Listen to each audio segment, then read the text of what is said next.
Hi there, everybody. Welcome to another episode of the Cloud-Based Mayhem. We are less than 5 weeks out from the race. Getting pretty excited. It looks like it's actually going to happen. They've got this special permit for us to get into Austria, and some of the cross-border stuff's still a little bit dicey, but things are opening up, loosening up, and my team and I are all heading over in just a couple weeks. So that is pretty exciting. It's all down to the wire here. Just got done with 4 days of wicked acro training over the water with Dylan Benedetti and his team out there in California. I'd heard great things about what he was doing. So Ben Abruzzo and I, one of my supporters, went out there to train with him. And I think his whole group, other than us, it was the first time SIV for everybody. So we kind of got to see how he takes them through the course. And it was really terrific. High marks for that whole team, and very impressed with how they run things. And actually, I was so impressed that got Dylan on the show afterwards. He spent a bunch of years out in Nepal. He's a super talented acro pilot and former competition pilot. And so you'll hear him on an upcoming show here. But thanks to that whole crew, and highly recommended. It's pretty hard for us to get good over the water SIV instruction here in North America, and they do a really good job. A little bit of housekeeping. We've just received a big, huge box of new recaps hats from Annika, and they are beautiful. They're really up in their game there. They've got these 7-panel trucker hats and cotton front hats that are really beautiful. So check them out, cloudbasedmayhem.com. You can go to our store there and get all set up for the summer. We've also got a whole new batch of Patagonia pocket t-shirts. These are all sustainably sourced and made, and really nice fit. So those are nice as well, and all new. So check it out on the store and get set up, and send me your orders here shortly, because I'm going to be gone in Europe for a month, and I'm kind of a one-man show when it comes to that stuff. This show, man, I just went through and listened to it again to give Miles the edit notes with Mitch McAleer is just unbelievable. Bill Belcourt called me up when I was out in California back in March training and said, hey, we really have to get Mitch on the show. And I said, well, I agree, but I can't do it. I just don't know the history. I haven't been around in the sport long enough, and you do. And so Bill kindly got on an airplane and flew out to California from his home in Salt Lake and ran this interview. You're not going to hear me much in this one, but we went up to Mitch's sewing cave after a day of really good flying, where I basically never saw the top of Mitch's glider. He flies the R12 these days, and just an amazing pilot. I think he's got almost 60 years now. He was an early adapter of paragliders, flew in the first World Cup, and he was also unbeatable for a number of years in aerobatics and hang gliding, a proper legend. And his stories and history, he's got an encyclopedic mind when it comes to names and history, and has a lot. He's spent most of his time, he will say, he's more of in the business of flying than in the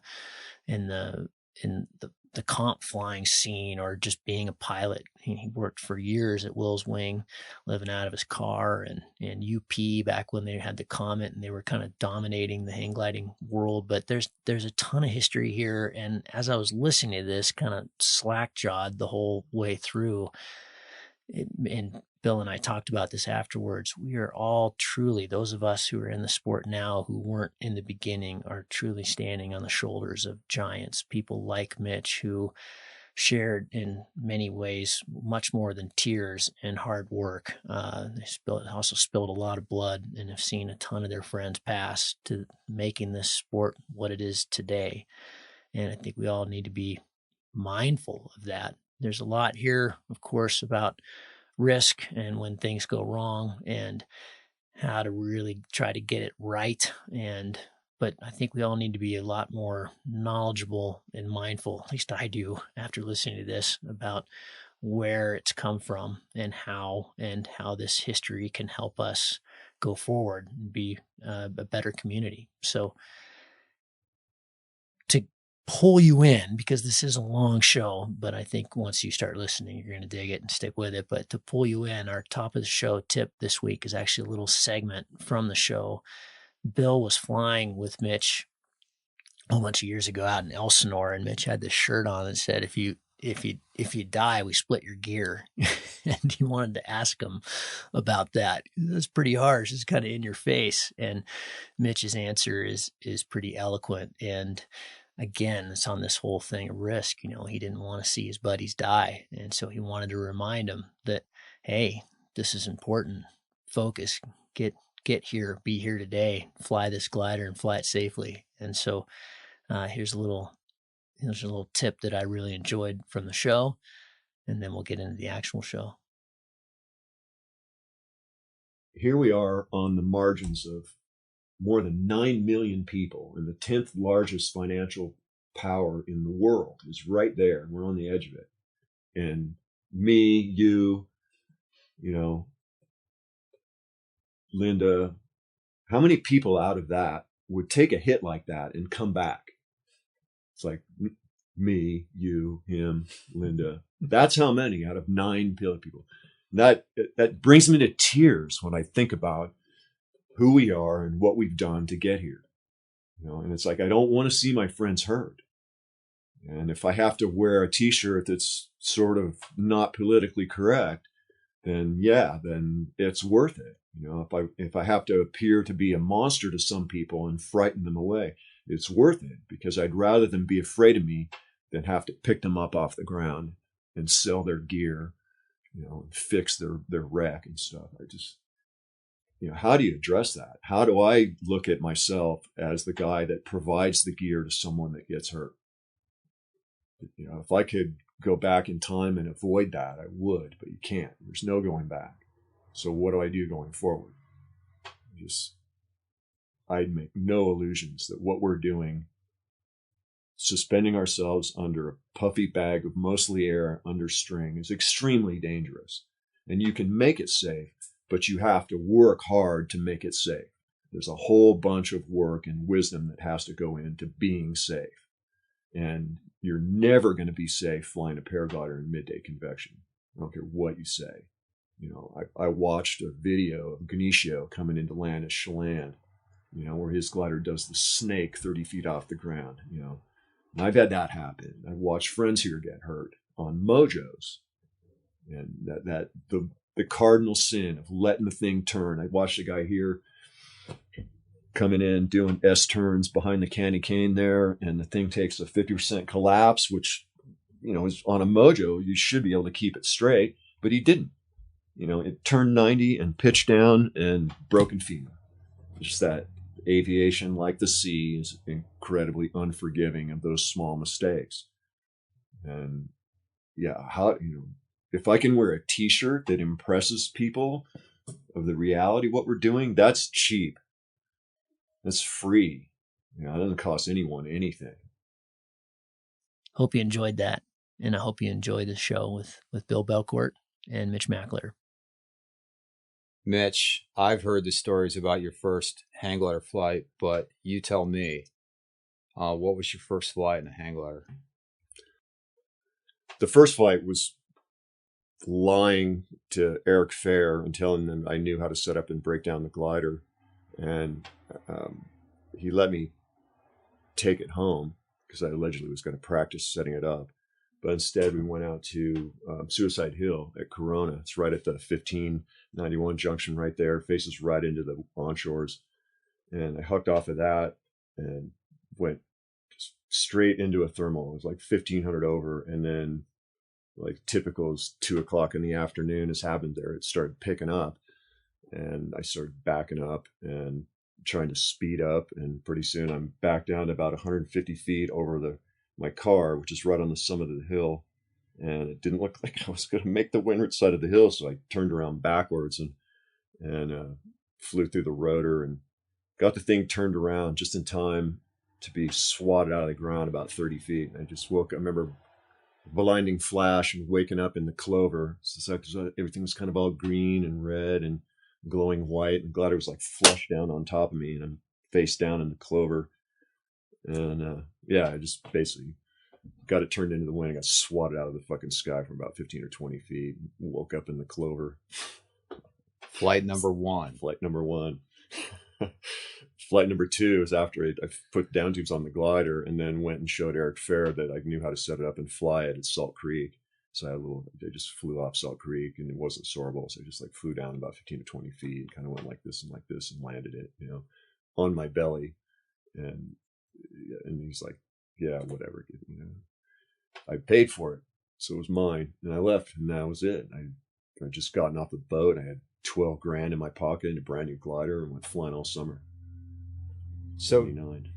what attracted you to the sport? That's the bigger story. I grew up in Newport, and East Bay off of MacArthur was this gentle slope that hosted some of the early hang glider meets. There was a meet that was sponsored by Annie Greensprings and Easy Wider Rolling Papers, where they threw a bunch of money and invited a bunch of guys to come out and had prizes for flying your bamboo and plastic and whatever. There was everything from bamboo and plastic to Volmer Jensen's VJ-10. It was a 15 to 20 to 1 foot launch sailplane with a hang cage and a 3-axis stick control, kind of a rectangular, slightly tapered, unswept wing with a cruciform tail. So there's Volmer Jensen in this thing. It's like 20 to 1, stand up, armpit hang cage, control stick thing, along with guys doing bamboo and plastic off the East Bay of Newport thing. And I saw that. Me and my cousin, we were coming home from church with our parents. They would drive the Back Bay Road and look at the hang gliders and shit. And I remember being up on launch and find this little balsa wood glider about like this. They had somebody, one of the soaring geeks had thrown it and lost it. And me and my cousin found it and spent, that afternoon after church throwing this thing off. And it was trimmed perfectly. It would just go out and start soaring these big circles and climb out 200 or 300 feet over the bluff and disappear into the weeds and running after it. And so that was grade school that we saw gliders flying on the East Bay after church in 72. I started high school in 72. So this was the 60s, the late 60s. We saw that. And then in high school would have been 74, 75 when my cousin was graduating. He was a year older than me. So he got a car right away, and he wanted to fly really bad. And he found a glider that was just kind of sitting in this neighbor's side yard. So he just grabbed it off the fence and threw it on his car and went out to go fly it one day. And turns out it was this custom painted glider. It had like this MC Escher geodesic sphere thing on it. So it was this total custom painting, and my cousin opens the thing up, and it's like, oh shit, I can't fly this thing, So he folds it back up, takes it back, and gives it back to the guy. And then eventually went and bought a glider, and I went with him to Torrey when he was flying a Sun Standard, when Bennett had already come out with the 6D. So the 6D was a pretty high aspect, floppy sail with fiberglass battens. But compared to a standard, the Sun Standard was a 90-degree nose angle, standard Rogallo. And I went down to Torrey and watched him fly that. And he sorted around for a while and landed at the beach. And we talked about it. It's like, wow, look at that glider. Phoenix 6D. It's like, wow, I want to get one of those. And that was the first time I saw the soaring thing. I wasn't flying yet. I was riding dirt bikes. I'd broken my elbow skateboarding up at the Concrete Wave in Ventura after it was closed. I went off. I pushed off from the coping in one of the deep pools and landed flat on my back on the flat with my arms back like that and broke the corner of my elbow off. So my cousin asked me to drive for him one day at Elsinore after that Torrey run. And he had just gotten his new glider. He'd just gotten a Trampinol Seedwing Center 210. And I'm riding around on my BMX bike in a cast, watching him fly around. And I just had this dawning on me where maybe if I get away from wheels on the ground, I'll stop slapping into the ground so hard and won't get hurt. And that was kind of a decision I made. I was watching my cousin fly around Santa Ana at Elsinore with a broken arm. I got that boat job, got off the boat with 11 grand and bought a hang glider, bought all brand new kit from Eric Fair right across the street from Willswing. Went and worked flew all summer, that summer, 79. Went back to work on the boat, October through April, 79, 80. And the boat and me went separate ways. I was drinking and doing drugs and not doing well on the boat. They wanted me out and I wanted out. And I sold the Raven and bought that 510 for $1,300.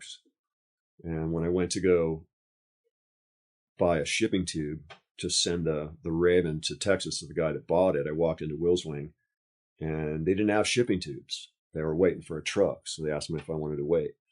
I said, sure, I'll wait a couple hours. And I noticed that there was this Japanese guy, sketchy looking Japanese dude. He was like sick and kind of scrawny and weird looking. And he was filling out a job application in the front office along with some other guys, so Gary Applegate. And it's just guys, you know, I was done with the boat. So I asked him if I could fill out an application. And he said, yeah, sure.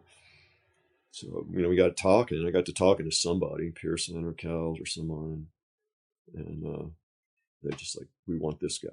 And I went to work that day. I helped him unload the truck and got stuck there for 7 years. And then what got you into aerobatics? I was the crucible. I mean, I'm in Will's Wing, and the president of the company encouraged me and coached me, and Kells, you know, and the other part about doing aerobatics was the weekend scene at Elsinore was dominated by the UP factory, and UP at that time, 80, 81, was top of the world. They were the king. The Comet won everything. The Comet had the unfair performance advantage. It was the first really good, stable, bomb-proof, high-performance double surface glider at the time. Will's Wing was still competing with the Harrier, which is an exposed crossbar, you know, and the Comet just cleaned up everything. It had a walking speed performance advantage over anything else out the day. They were competing against gliders that still had deflexor leading edges, you know, the big wire struts with wires on tiny little 1.5-inch tubes for the leading edge. And the Comet was 1 3/4 spars and, you know, had bigger, heavier everything with the enclosed crossbar. And I just remember going out to the E one day with my Raven, and it's light wind and the Raven's tail heavy and really slow. I'm like, fuck this. I can't launch in no wind at the E on the tail heavy glider. But I just sat there. I remember watching a gaggle going up a couple thousand feet, and 2 guys peel off the side of the gaggle and just do wing overs, like falling leaf, you know, 2,000 feet, just wing overs all the way down the side of the gaggle to a couple hundred over the saddle, and then just right back up again, you know. And I watched that for an hour, just, you know, along with everything else that was going on. I remember trippy looking gliders from Japan, some trippy guys from Japan with wires that were coated in this weird pale blue plastic shit. Just one of those moments when you show up somewhere and everything is new and the colors are all more rich than they should be or something. And yeah, I just had that moment watching that aerobatic routine. And then one day I was going out to Hidden Valley because I was a 1,000-foot south-facing windward site that gets that California eddy. So it was a cliff launch. So I can launch a tail-heavy glider from a cliff, just huck off, you know, this rock. And that was where I spent most of my first year. And I went out there one day and saw Dave Gibson, who was kind of their lead nighttime loft guy. And as I'm driving up to the launch site, I see Gibson going just above launch from below launch like that, doing these 90-degree wing overs where he'd hammerhead just above the ridge like that and then dive below the ridge and come up over on the other side like that and hammerhead. And just back and forth like that, disappearing and appearing like that and doing these hammerhead wing overs back and forth in front of launch. So that was my environment. That was what I saw all the time around me when I went flying. Those guys doing aerobatics, and there was all the A and B team from UP. The A and B teams were the top 2 teams that were in the Manufacturers League meet, which was the end of May, the Memorial Day big meet at the time. It was world meet. Moyes, Bennett, UP, Will's Wing had 3-man teams. So there's the A team and the B team, and then there was the E team. And the E team was a bunch of guys from Elsinore that were UP factory workers and good pilots, but they weren't good enough to be selected for the A team, but they were good enough to win the day, you know, and fly competitively.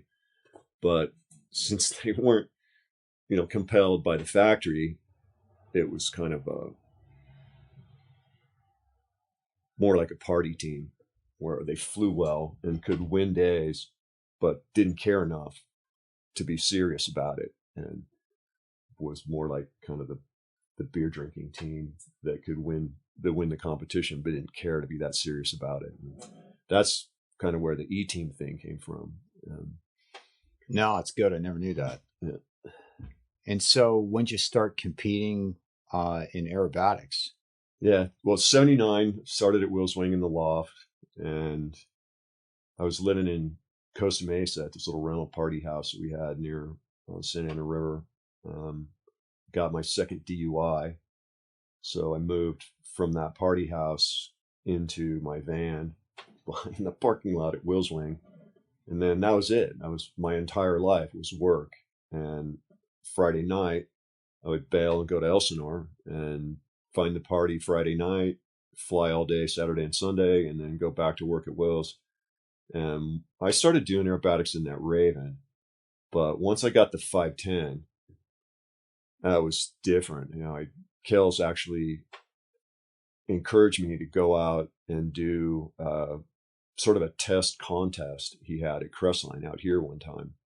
And I entered in the 510, and I was doing like 130-degree maneuvers to the right and like 90s to the left. And Kels sat me down and said, "Here, this is what you're doing." That's when he started coaching me. And that's when I started refining things. And then I blew up the sensor doing my first reserve deployment on the ESS 25. And then I just started flying employee gliders. They had a 180 duck that they put some prototype laminate scrim on the trailing edge. And that was the Will's Wing employee glider. So I started flying that thing all the time. And Kels, continued to coach me. I was continuing to do production test flight. So production test flying was kind of like aerobatic training school. I'd go through the production test flight on the glider, make sure it flies straight, flies trim, and the sail's clean and everything, and then do a couple of wing overs, and Kels watch me, and I'd land, and we'd talk about what I was doing on the way back up the hill. So it's just 3 to 6 flights a day of coaching and stuff like that. And then whenever I would go out and fly with the Will's Wing guys and do aerobatics, Kels would watch me and coach me and help me. And plus he gave me the tools to learn how to progress in the beginning too. The 4 things, heading and pilot input in the dive, heading, pilot input, and glider attitude at keel level at the initiation of the maneuver, heading, pilot input, and attitude of the glider at the apex of the maneuver, and then same thing at the X of the maneuver. So most people at the time, when you think about doing hang glider aerobatics, you just go out and wang the glider around, and you end up doing some kind of spiraling 270 thing or whatever. But the way the aerobatic scoring system that Kels and Dan Recconelli and the other guys that were involved in aerobatics prior to like in 79, 80, 81, the early Telluride years, when they started doing aerobatic competition at Telluride, they developed a scoring system that was loosely based on freestyle skiing kind of thing, where you have difficulty points and style points and versatility points. In hang gliders, there's 4 maneuvers: a loop, a climb over, which is entry and apex more than 90 degrees different.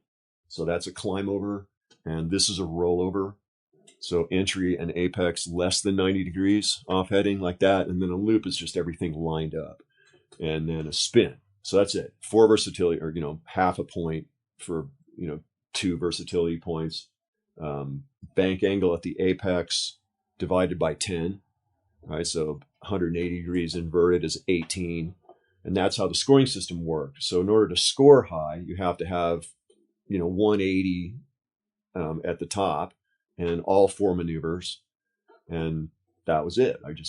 He taught me how to win meets by flying the scoring system, by winning the score.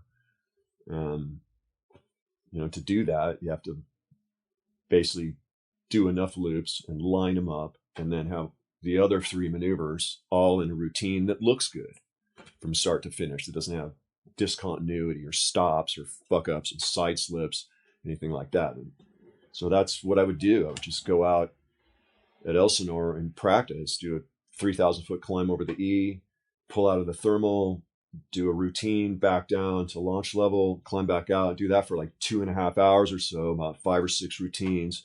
And I'd be thrashed and tired and going inland, and then off to Telluride.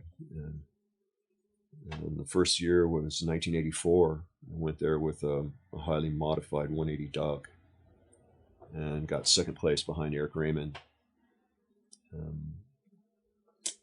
Just kept going back, and I won it every year from 85 to 88. I didn't win 87 because I quit Wills, and I kind of consciously didn't give a fuck about winning that year, even though I was flying a Wilswing glider. Jamie Lasser had loaned me his HP2, and the HP in the HP2 was a major paradigm shift. The Duck had a keel pocket, it was a foot tall keel pocket, so the lever, the control bar, is like a foot longer than it is just a couple years later in 1985. And in 1985, when Wilson came out with the HP, it was so much faster and had so much better pitch control. It went from being really difficult to do a loop in the 180 Duck to being really easy to do loops in the HP 170.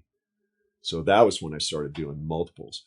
Like there was Tom Tatum film Double High that was shot at Telluride in 1982, when everybody just shit themselves when Ron Young did 4 loops in a row in a Comet Weight 85 at the meet. Nobody had ever seen multiple loops in a hang glider prior to that.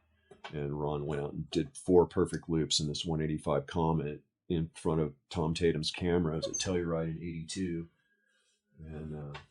And I saw that, and Eric Raymond was doing loops in Comets, and Rigid Wings, he was flying the Sunseed. It was this trippy rigid wing thing that had a dihedral root and anhedral tips.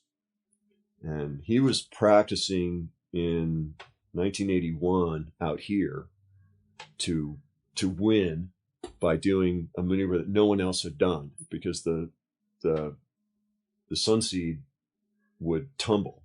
He could actually, like, I forget what it was. I think he would just like slow the thing down and jam both of the rudders on, which had like tip aileron kind of things. The anhedral tips had control surfaces on them. And I think what he did is he just slowed the thing down and slammed the rudders down, and the thing would pitch over forward. Just go kablunk like that and recover. So he was planning on doing that at Telluride. And by doing a maneuver that no one else could do, you win the meet. You get 1 extra half point for that versatility that no one else can do and win the meet. But the glider folded up. It like went around once or twice and then started rolling. And after it went round once or twice and rolled, it just went fucking wings clapped together and broke. And he went spiraling down, sandwiched into the wreckage, and bounced off a steep face of the canyon at Marshall somewhere and survived without a reserve. So when did you first compete internationally? 88. That was the after the resurrection of UP. In 87, Yoichi Onitsuka came out. He was publishing a really slick, really pretty air sports magazine. And he showed up at the E with an Axis that JC and Larry had built in Japan with Yusuke Yamazaki's money. Yusuke, that's a whole interesting story. Yusuke was a young, fairly wealthy Japanese guy that came over in the early days and flew off of the 1500 Escape Country and climbed out in some funky old single surface glider and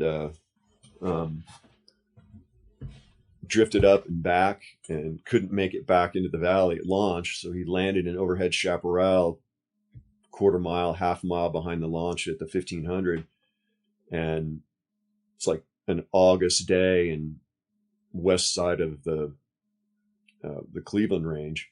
probably 100 degrees. He was completely lost and disoriented and had no idea how to get out, and was in overhead manzanita and sugarbush and that kind of stuff. So he basically sat himself down to die, to die a good samurai death in the wilderness after an epic flight. And George Fullman was this guy who was a gregarious sociopath kind of guy who'd watched Yusuke go up and back and land in the bushes and lived there and flew there all the time. And he went and got him. So Yusuke's sitting down there, saying his prayers and getting ready to die of exposure. And here comes George Foreman, helps him break the glider down and hump it back out to takeoff. So Yusuke set Fullman up with UP Sports at the Y, just on the north side of Dana Point, $1 million piece of retail property. Yusuke and UP Japan set Fullman up there with sailboarding shop for 30 years, from the mid 70s through probably the early 90s, I think, before the whole thing kind of folded up and disappeared. And it's something else now. But, as for all those years, as you were driving south along the Coast Highway in the north end of Dana Point, there's a UP sports shop. And that's how that came about. It was George Fullman saved Yusuke's life. But where Yusuke inserted himself into the UP story was that in 78, 79, Brock and UP were in a lot of trouble. Financially, they weren't doing well.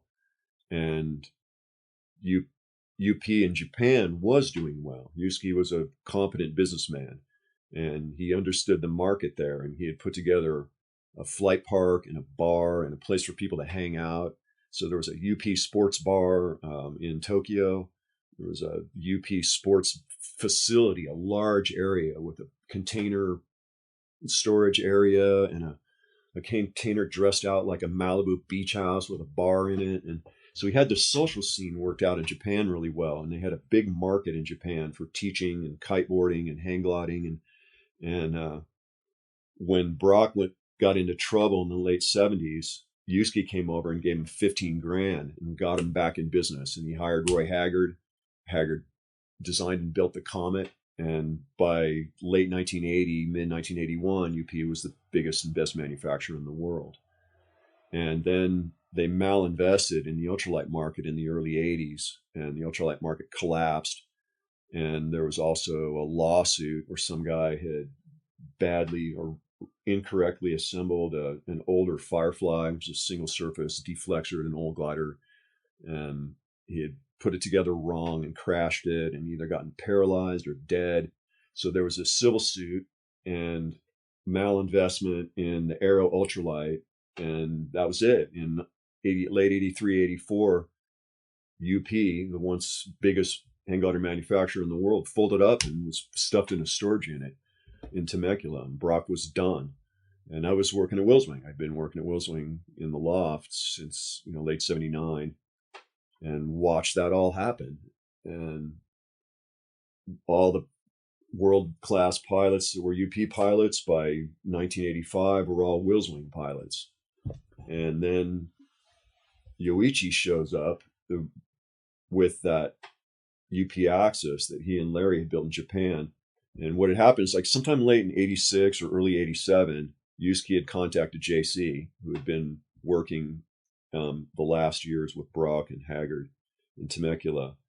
So they invited JC and Larry to go over there and build UP hang gliders, to design and build a modern UP hang glider in Japan. So they came up with the Axis 15. Then 87, Yoichi showed up with that glider on launch at Elsinore with a giant hard case full of thousands of dollars worth of Nikon camera equipment. And I just walked up to him and I said, "Wow, it's a cool glider. It's like, can I fly it?" He goes, "Yeah." It's like, and he knew who I was. So he said, "Can I put a camera on your glider?" I said, "Sure." It's like, "I'll give you all the rights to the photos if you give me a trip to Japan. I want to go fly in the Yamaha Sky Grand Prix." There's a $2,500, $5,000 prize hang gliding kind of short course competition in Japan. It had been going on for a while, and I'd read about it and thought it would be cool, to go race in this Yamaha Sky Grand Prix. So I extorted a camera mount and some loops on that Axis for a trip to Japan. And then went back to work at Willswing. Didn't think anything about it. I was working in the loft at Wills at the time. And 3 or 4 months later, Yoichi shows back up again with a plane ticket. It's like, we're ready to go. I didn't have a passport. I panicked and got a passport and showed up at LAX without a visa and had to go back and get a Japanese visa. And then I went to Japan and I showed up at Tokyo Narita with instructions on how to get on a train and take a train to Osaka. So I was on my own for a while, which was pretty interesting. Dumbass gringo in Japan. So I managed to get to the hotel that they booked for me in Osaka. And they came and picked me up the next morning and took me to launch at this place called Iwakuni, which was just idyllic Japanese fishing village, a little island in a little crescent bay, bitchin' little beach and bitchin' little houses, Japanese fishing village, and about 2,000-foot ridge with this amazing expanded steel ramp built on the front of a little cluster of towers on the top of the hill. And this glider was sitting there. It's shiny, brand new Axis, all Mylar, top and bottom laminate cloth. It was pink, bright fluorescent pink UP inlay on the bottom. And I had my harness with me, and I pull my harness out and hook into the thing and huck off the ramp and just boated right up to about 1,500 over and did 3 or 4 loops into the wind right over the launch ramp and boated right up to about almost $2,000 over. It was getting better. And so I pushed out in front about a half a mile and then started doing loops back towards launch. And on the 3rd loop, I was right over the ramp at about 100 feet, and the thing broke at 20, classic 25 degrees nose up like that, where all the highest lift loads are. The right side leading edge broke. And I just remember that moment. I hear this clunk, and the glider kind of goes like that, and I look over, there's no right wing. And it's like, oh, fuck. And I look down and grab the chute, fire the reserve out behind me like that. The brakes come on. The glider swings under the reserve. It does like 1, 2, crash in the top of the trees. And it was gentle. It was like better, softer than a stand-up landing, just little jungle. It's like 15, 20-foot high trees on a super steep slope. So the ground is like this far away from me. And I'm perched in the tree. So I just climb up in the bar and unhook my harness and climb out of the harness and throw the harness down, throw my helmet down, and climbing out of the tree. And here comes this wave of Japanese people coming down to rescue me. And they whisked me away. It's like I just climbed out of the tree, and it's like, no, you're not going to get the gliders. We'll handle that. And I'm in a truck off to the factory. So that's when I got to the factory where they were building the Axis in Japan. And they were using this really trippy way of building the sails, where they would roll the fabric out on the floor and then take these Mylar patterns and lay them over the top of the fabric. And then the Mylar patterns had the shape of the panels cut on it, but with little holes and segments along the panels. So they would make pinholes and then take these magic rulers that were pieces of Mylar with a real gentle curve on it, and then connect the dots. And I took one look at that and said, this is retarded. You guys are taking twice as long as it takes to make a sail. The way Willswing does sails is you put the pattern on the floor, and the pattern has this pattern tape on it, which is like masking tape, except it's like 3 or 4 30 seconds thick. So you lay the fabric over the top of the tape, and then you use the edge of the tape to guide scissors and the pencil. So you draw lines with the edge of the tape, and then you cut along the edge of the tape with the scissors. And so I told them, I think I can make a sail in half the time that you guys are making sails. And I offered, it's like, you guys want to start building UP sails again? Let's talk about it. And so I went home, and I got to fly the next day. They came up with another glider for me. It's just a regular Dacron Axis, and I flew around their little pylon course and landed and had the little barbecue in the afternoon, and went back to the factory and talked to them some more, and then went home. And I was still working at Willswing, and I talked to them about what I was doing. And Meyer told me that he kind of had a problem with UP supplying me with gliders when I was working there. So we started really earnestly talking with JC about maybe making some kind of a future. So JC put together a contract proposal to go back to Japan for 6 months and work 24/7 and design 12 gliders, 3 different models in 4 sizes each. And he put together a proposal to make decent money and work 7 days a week to build all those gliders and certify them and everything. And we wrangled over that all through the fall of 1987. And when it looked like it was going to happen, I quit. I quit Wells. And all of a sudden, the Japanese just stopped communicating with us. And JC later came to realize that it was all over this like 300 yen per diem thing that he had tacked on there just so that we weren't going to be out of pocket with a bunch of food and stuff like that. And he realized later on that the Japanese style of doing business requires some sort of back and forth and bargaining concession thing. And he hard-lined him on the contract. So they just stopped talking to him.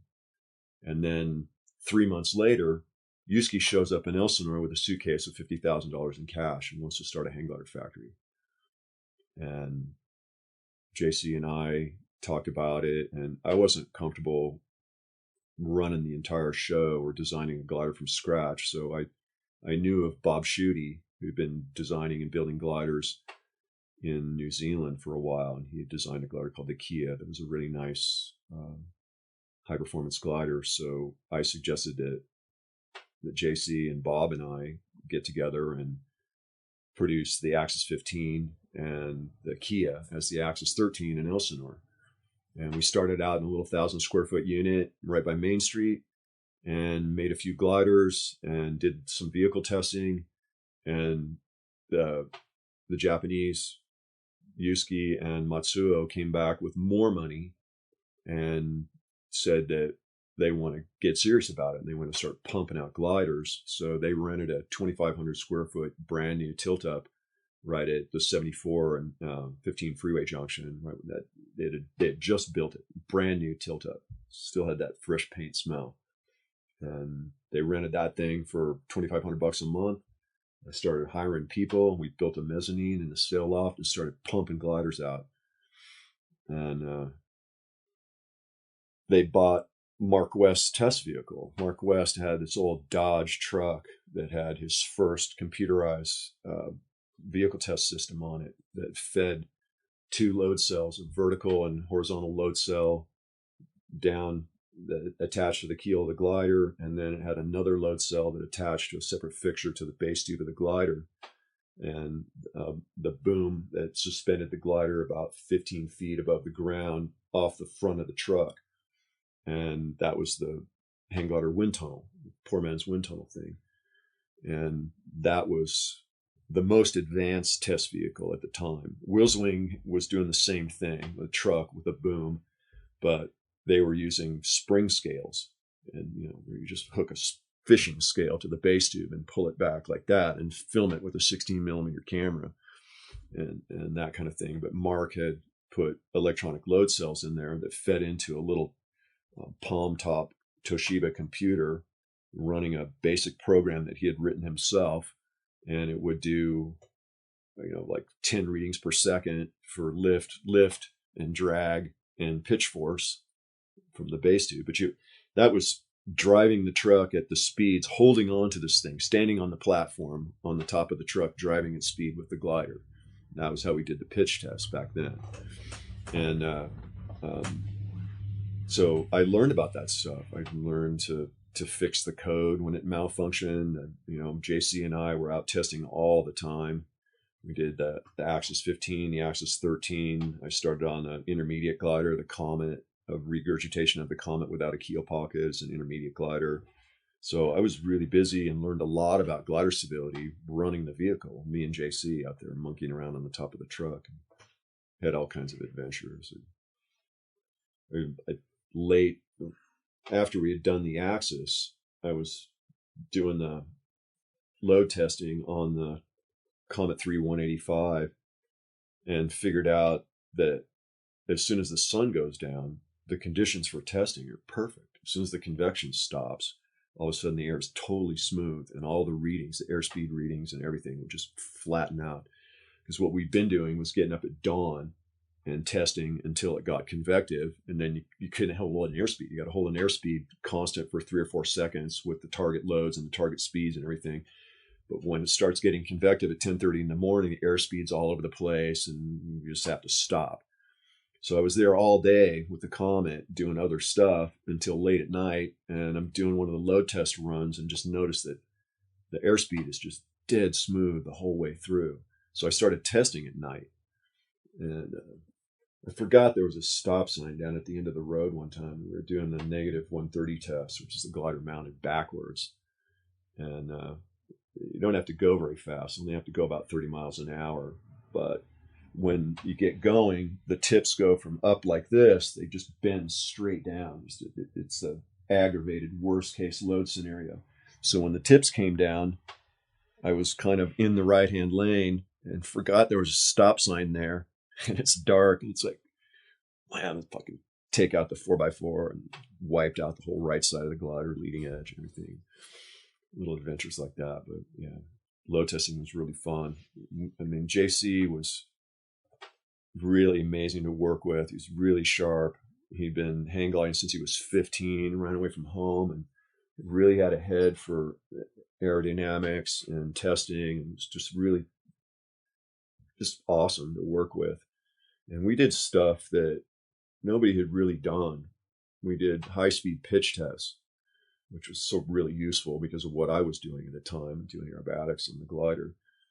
But we had a few days where we went out and drove the vehicle at like 50, 60 miles an hour and ran the glider at low positive angles and found some strange things happening with the sail. At 60 miles an hour, the sail would try to rotate forward around the spars, where the bottom surface kind of pushes down and back, and the top surface lifts up and tries to rotate forward around the sail, and the pitch readings would just go all over the place. It would get, as soon as the bottom surface kind of pooches down, and the pitch force would go away. And it was really interesting dealing with what happens on king posted gliders as the glider goes from a few degrees positive to neutral to zero angle.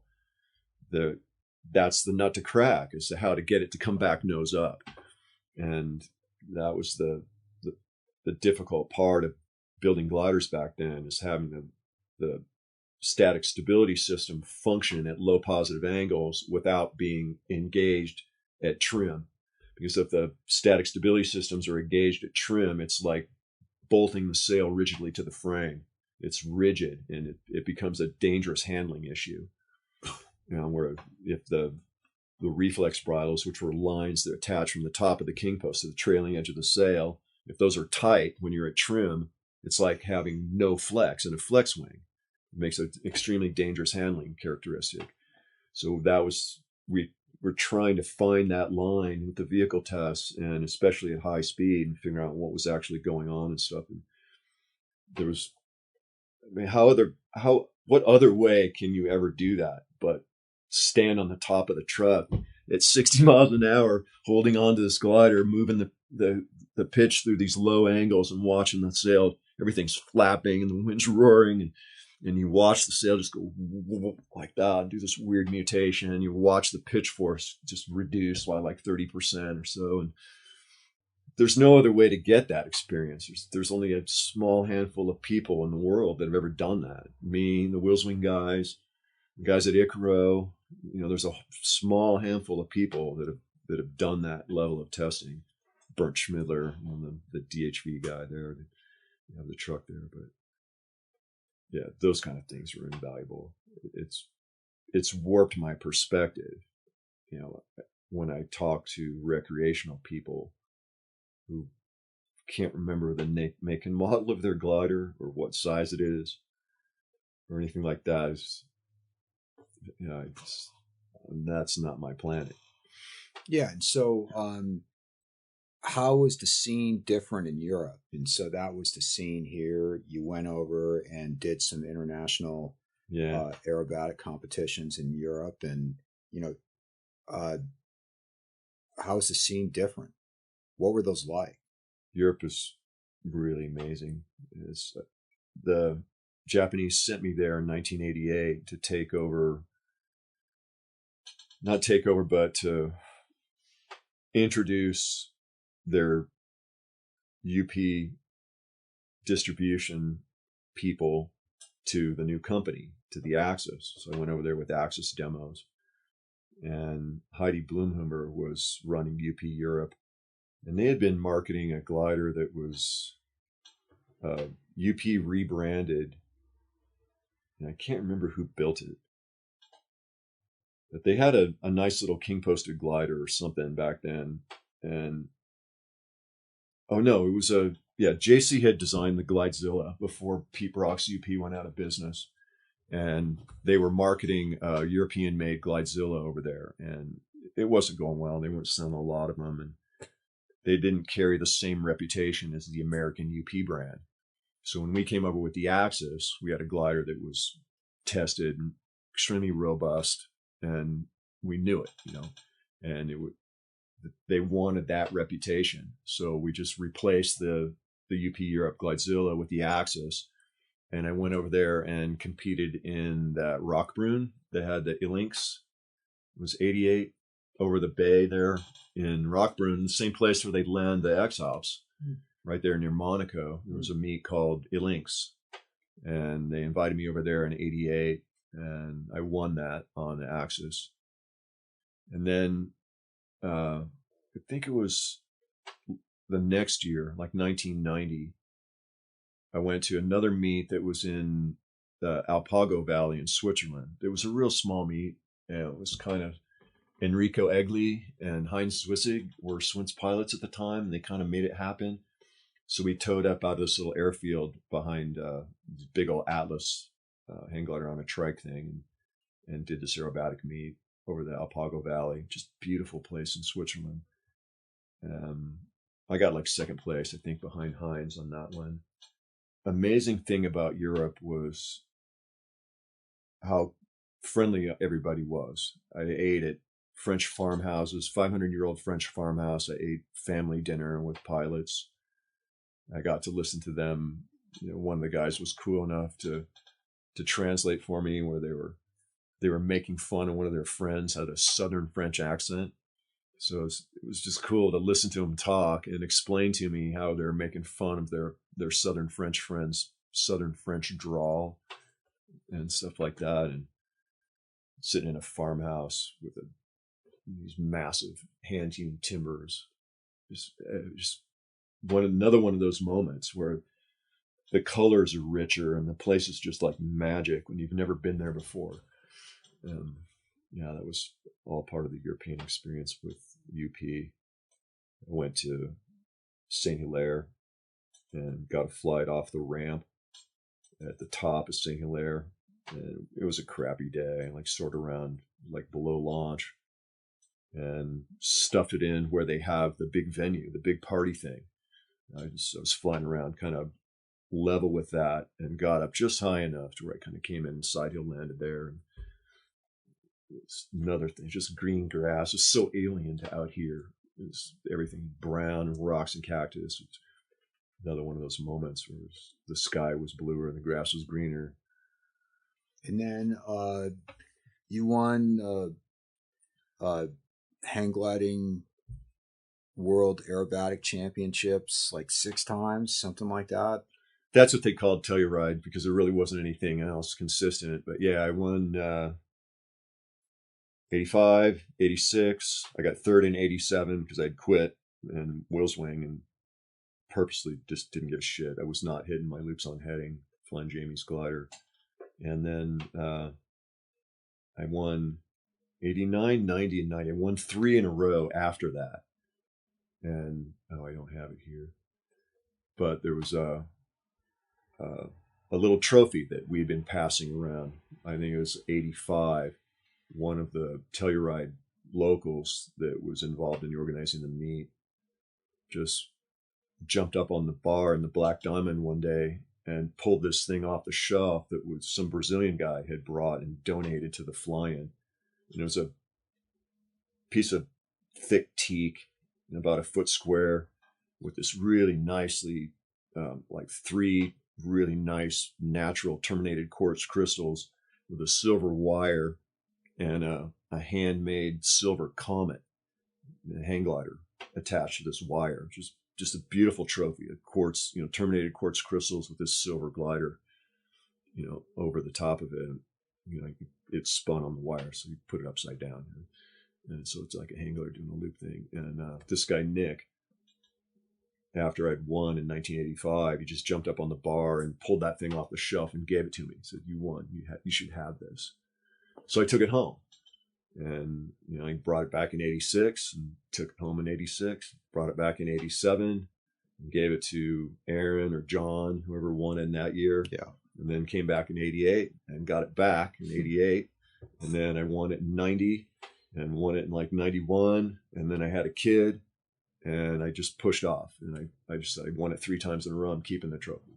Sort of like the president, like the Schneider Trophy. If you win it 3 times in a row, you get to keep it. So I kept it. I still have it. But I went back in the last Airmen's Rendezvous in 99 and won that one too. That was the last Airmen's Rendezvous at Telluride. And then once you get into paragliding? Yeah, that was part of the UP scene. We were building gliders in Elsinore and sending them to Japan. And Matsuo Atsushi, Matsuo was the Japanese principal that was kind of our CFO and our liaison with the owners of the company in Japan. He was sort of like marketing and development guy in Tokyo. And he got the word from on high that UP wanted to get into paragliding in like 89, probably 90, around in there.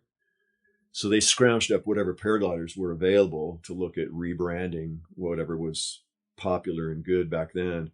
So we had a Gen Air, which was it put Matsuo in the hospital, broke his back, broke the fuck out of his back, and put him in the hospital for 6 months.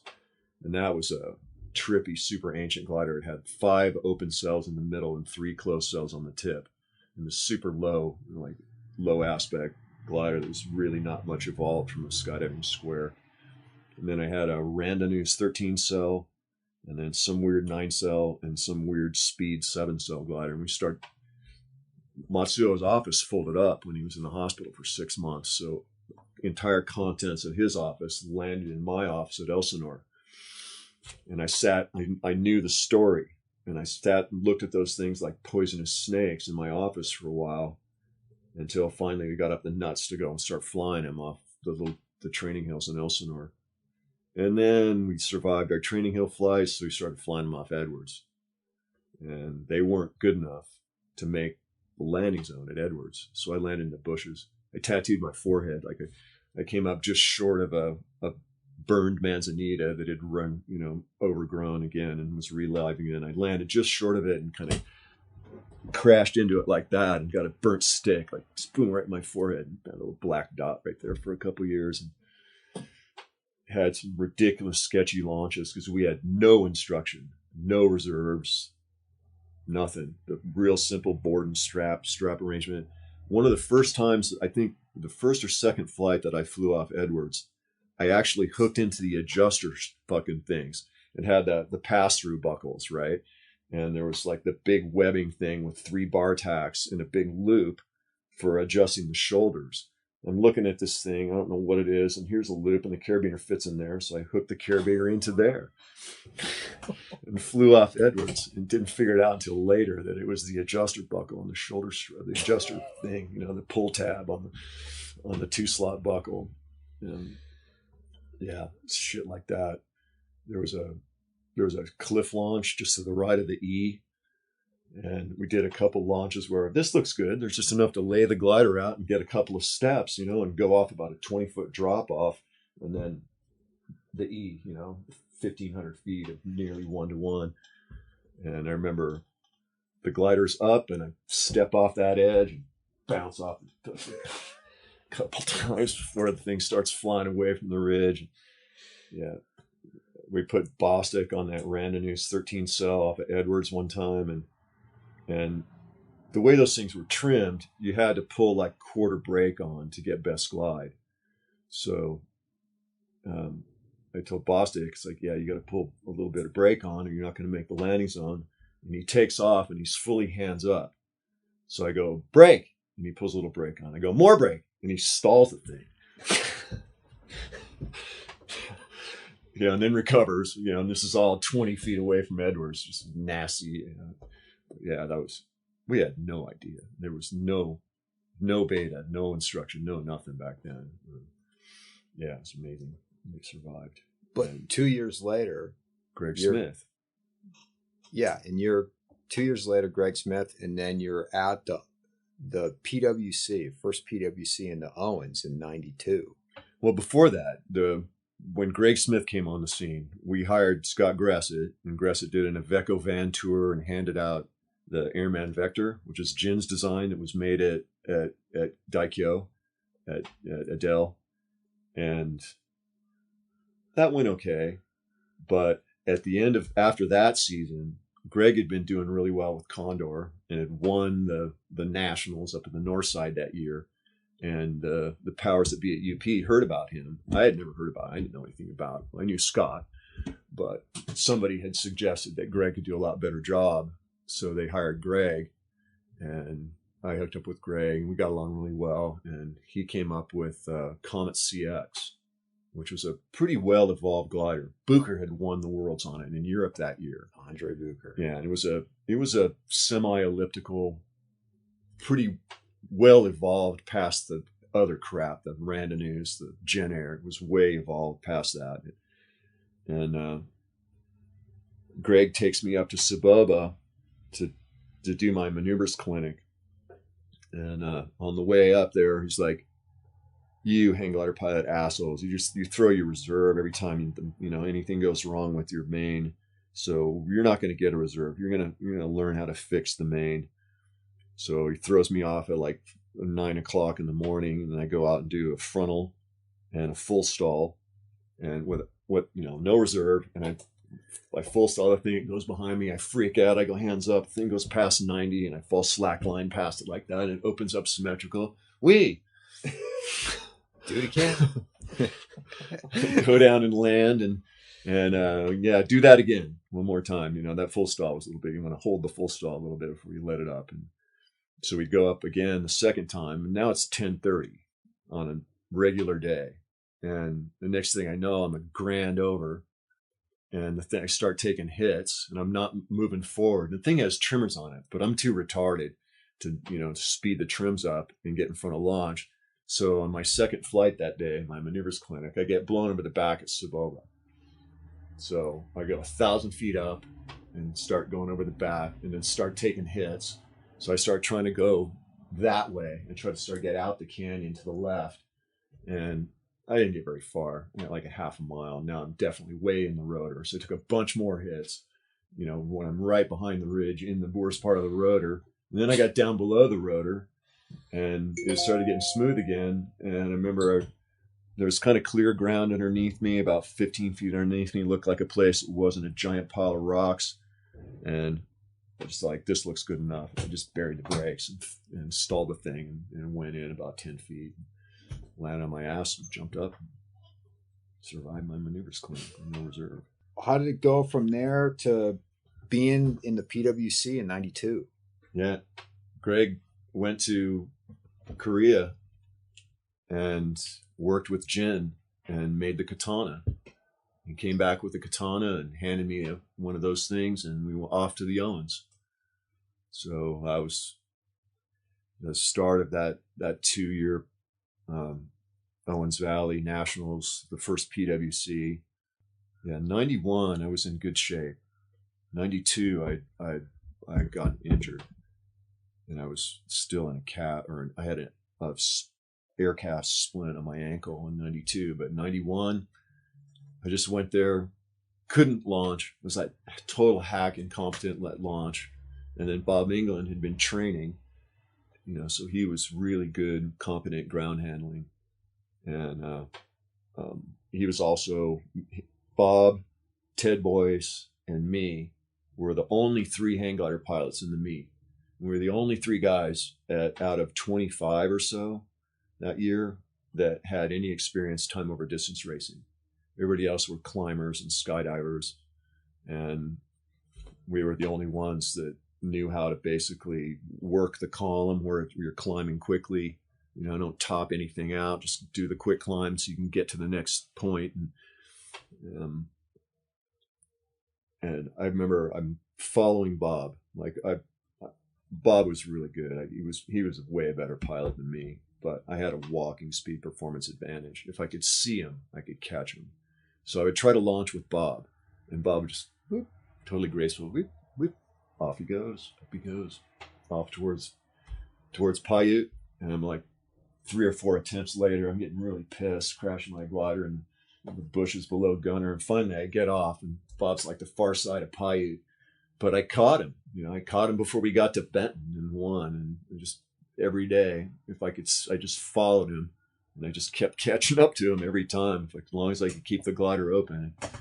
And yeah, that was when Greg broke the seat board over Paiute that one day. Yeah, I was up at 11 behind Paiute, and Greg was coming right over Paiute, and we started out about like 9 or 10 or so. And I was in a weak, kind of choppy climb, not really doing good. And we were on radio, and we're supposed to be team flying. And I look over and I see Greg like doing the F-16 Mach to, like this, just climbing at a 30-degree angle. And I call him on the radio and go, "Hey, you're supposed to tell me when you're in lift." I'm flying that way, and Greg's like, fuck, like that. And I get in the thermal, and we climb out and we finish the course. And I started talking to him later in the day about what had happened. And I'm working choppy lift at about 11 grand, a couple thousand feet above Paiute. And as he comes in on Paiute, the glider just went, whoa, just went underneath him. There's no warning at all. He said he looked down, he saw dirty bits and clean bits. And as he's falling past the glider, just wham, the thing came back straight. And he's like, wow, okay.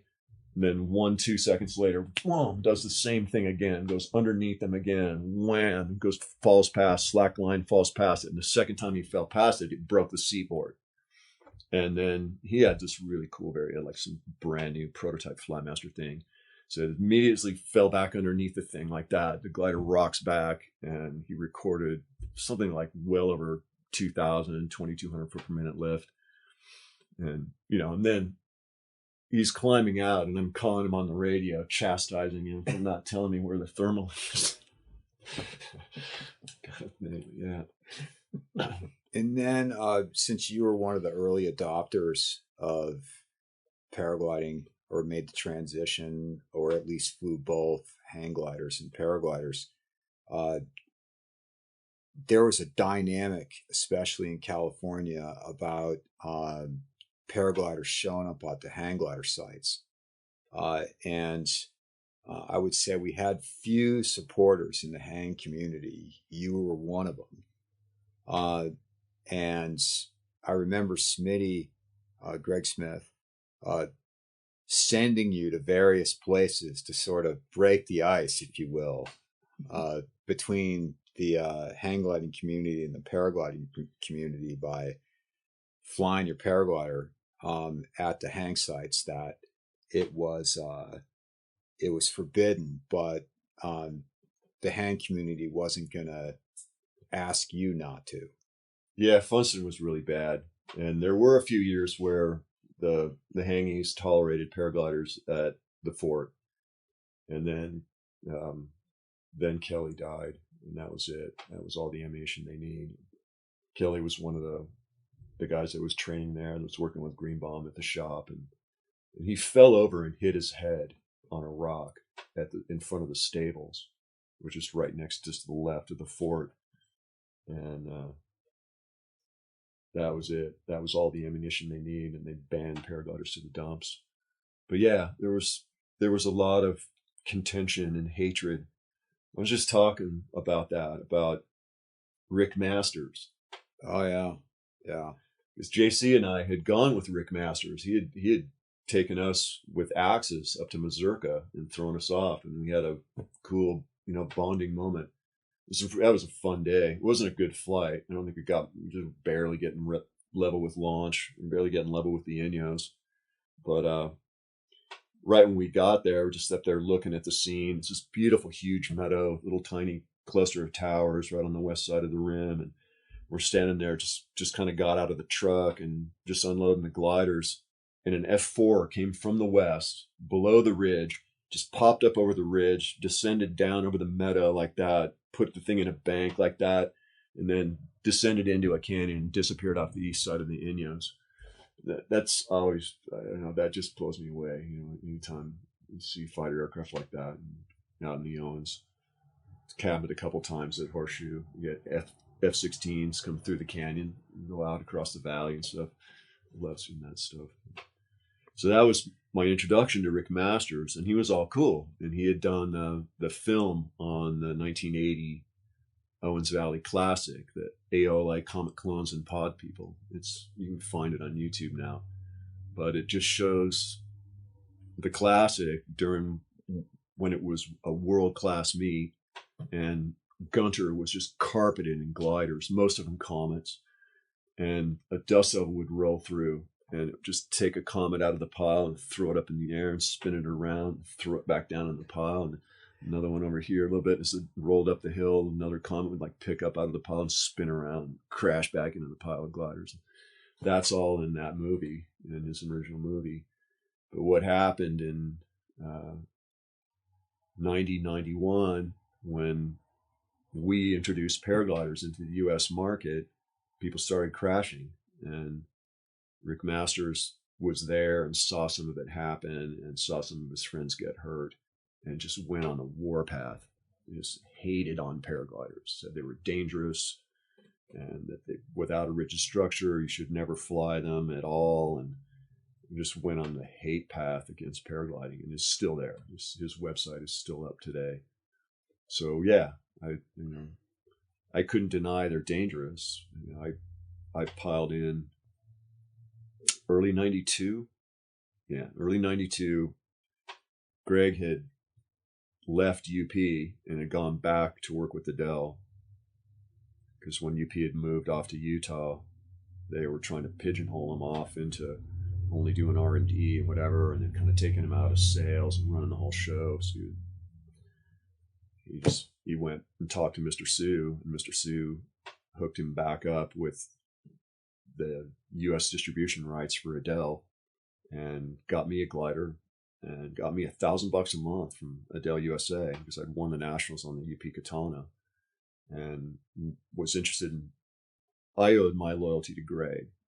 So I told Greg, if you're not happy with UP and you're going to go with Adele, I'll go with you. And he got me $1,000 a month for a year and a half, just for flying Adele gliders. I had an infant kid. I really wasn't marketing. I wasn't touring. I wasn't selling anything. I was sewing repairs, flying meets, and just being an Adele guy. And that was amazing. Nobody had ever given me money to fly. I'd worked at Wheelswing for 10 years at the time, and they would give me nothing. Never had a glider. It was always a shop glider. I got paid for my work, but they never paid me to fly. I had to pay my own expenses to comps. And that's how Wheelswing is. They don't pay comp pilots. They don't give away gliders to comp pilots. It's their business plan. Always has been, always will. And so I owed a huge debt of loyalty to Greg, and stuck with him through the Adele years. That worked really well for him. He turned Adele into the biggest brand in the U.S. He was selling more than 300, 500 gliders a year in the U.S. Yeah, we were all on the team. Yeah. And Chris, Dave Bridges, Robbie Bridges, all those guys got their start with Greg. So I went up there when Greg was going insane. I went up there and worked with Dave Frank in 98. Met Mr. Sue. Mr. Sue handed me an energy. We all went flying. Mr. Sue flew off Baldy, had a crappy flight, landed up half kind of in the trees, down the ski run, didn't even make the landing zone. So we got this huge panic to go find Mr. Sue. Oh my God, yeah. It's wild. Yeah, that was amazing times. And it wasn't long after that, I took a hard look at what I was doing, and I wasn't marketing. I didn't feel like I was providing value to Adele, so I voluntarily terminated my contract with them. After a year and a half, I just said, look, I really appreciate the money, but I don't feel like I'm earning it, And, so I just stopped. I stopped taking their money, and just went back to making glider bags and custom gear out of my garage in Elsinore. And then what got you into being meet director?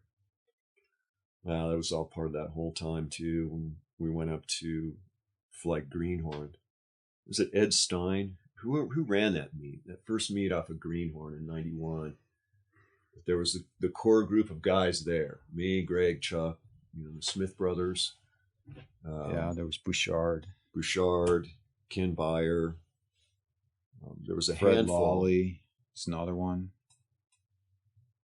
There was a core group of guys that sat down at the end of that meet and said, here's what we want. We want something like the PWC. Xavier Murillo had done a good start on the PWC at the time. And the nationals that Greg had won the year before, like in 1990, was a duration spot landing contest. It's like a weekend barbecue thing. They weren't 1,000-point competitions. They weren't oriented towards time and distance and any of that. And Xavier Murillo had adopted the 1,000-point, soaring racing system into the PWC scoring system. So we just sat down at the end of the Sun Valley meet and said, look, if we want this to happen, it's going to be somebody here. Right. So there's that unpleasant silence, and I put my hand up and volunteered to run that meet. So I went home and drew up this cool cartoon. It was what the hell was it? I can't remember the first year. I think it was some skull and crossbones thing, with bat wings and everything on a cover page or on the header, and then just the meet announcement, $50, t-shirt, a dinner, film, and processing, and filled it up. I limited it to 30, but we did 35 the first year, and then the next year I limited it 35. I got 40. And used Xavier Murillo's system. Jennifer Toms put that system into an Excel spreadsheet, and off we went. I ran the meet. And the first year, Gluzinski had been flying this Excalibur, and I remember those. Had gone across the lake and then was on his way back when it was blowing down really hard, and came in the lee of some trees and snapped his ankle. So I got him to run the meet the first year in '91. And so I got to fly. I think I was flying the Katana at the time. Yeah, I was flying a Katana. And of course, everybody's watching me. So I'm off first. I climb out and I go north and get the perfect cloud over the middle of the north end of the lake. I left the lake at the right time. I got high, north of the lake, connected with the cloud in the middle of the north end of the lake there, which usually there's nothing. You usually have to get all the way across to the lake to the hills on the northeast corner of the lake. And it was an epic spring day. Base at Elsinore was about 6,500, but by the time I got out to Paris Airport, over the drop zone, base was up around 8. So it was way over the top of the March Arsa is 6,500. The top of the March Arsa is 6,500, and I sailed over the top of it. I was doing beelines and come out of the clouds at $8,000, sailing over the top of the Paris DZ and the March Arsa. Little did I know it blued out behind me, and everybody's following me. So that cloud that I got that connected me, to the cloud street that went all the way to Saboba dissipated. So everybody was 45 minutes at least behind me, got stuck in that blue hole. And when I got to the landing zone after getting retrieved from goal, there were 2 air traffic control officers there waiting for me because I was meet organizer of record, and I'd gone to March and Elsinore and all the DZs and told them where we were and where we were going and everything. So they were waiting for me with a story that there was enough time for the Air Force colonel to get in his 170 and take off and orbit a cluster of gliders that was from 100 feet ground level, right lined up with the March runway. From 100 feet up to 5,000 feet, there was a gaggle lined up with the runway. The guys following me. And I told them, we stood on launch, and I said, there's March Air Force Base. Here's where the ARSA is, know your airspace things. And they just flew right into the ARSA in a big column from ground level all the way to 5,000 feet, lined up with a runway with enough time for this Air Force colonel to look at him with binoculars, walk down the taxiway, get in his 170, go fly circles around the junk infesting his approach pattern, and then fly back and get my information and send a couple of lieutenants to the Wilson or LZ that afternoon. So I had to, can't trust the little weasels. So I had to run all the turn points south of it. I ran all the turn points down near Bundy Canyon, so they couldn't get into the March ARSA anymore. The same year, a couple days later, I was flying in the meet again, and I was in a gaggle with a couple other guys and Lee Kaiser. Remember, I was with Lee. Yep. And we're over Bundy Canyon, east of the freeway, and I look over, and here comes a KC-10. It's looking straight at it like this. It's climbing. It's way underneath us and way far away, but it's like this. It's pointed straight at me. It's like every circle, it's like still pointed straight at me. You come around again, and like Lee peels off, right? I'll do one more circle. Then I peel off, and thing goes right by me like this, and we were in the lead gaggle, and he goes right through the next gaggle. The next gaggle was just down Bundy Canyon Road a little ways, He just pointed right at me, went right by me about 100 feet away, and then just went right through the middle of the gaggle like that, just showing us who's boss, I think. That was, Never had any more incidents until much later when Prentice flew right over the Elsinore DZ when there was a jump plane in the air. Jump plane was full of SAS guys. They send SAS guys out here to do jump training in the winter and stuff. So Prentice was high over the South Towers and didn't want to detour around the water. Like we're okay if we go over the south end of the water, but Carl doesn't want us anywhere over the dirt, the south end of the lake. So Prentice was, thought he was winning, and he decided to go straight from the towers across the lake right over the runway because he saw the otter on the ground. Right. Well, there's 2 otters. It's like one of them's a 12.5 full of SAS guys. They came looking for you.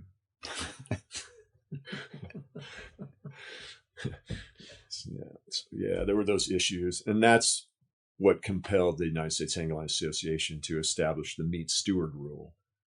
It's because I would play a little fast and loose with the rules and didn't disqualify the day because I couldn't identify the guys that were in the approach pattern, and I didn't want to spank Prentice for flying through the meet. So I let stuff like that slide, and Kaiser and a few of the other guys thought, no, that's no good. You can't do that. So they established the meet steward thing and started refining and making the rules a little more hard and fast and consistent, because that was the early years. I have no regrets about playing fast and loose and making those meets happen because no one else was doing it.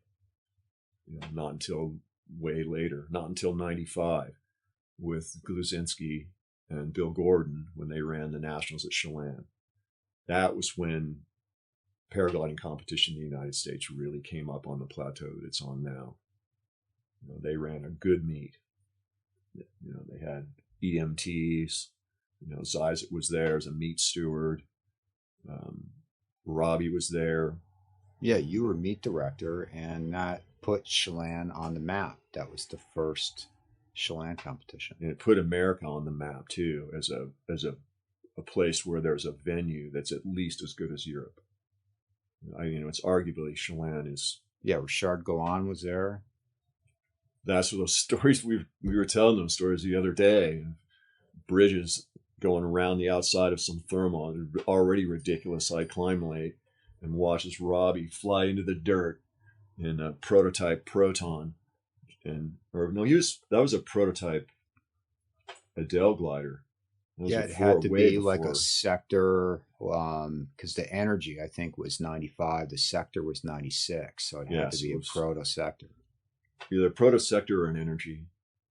I think it was an energy. No, it was an energy, because I was flying a Rainbow, and Jennifer Toms was flying a Rainbow. Right. And I didn't get my energy until 98. Yeah, the energy was earlier. I mean, the Rainbow was earlier. Yeah. So that was Rainbow years, I think. And yeah, Robbie, like Richard Galland and Sebastian Bourquin, just blew me away. They were on a whole different level from me and from most people in the U.S.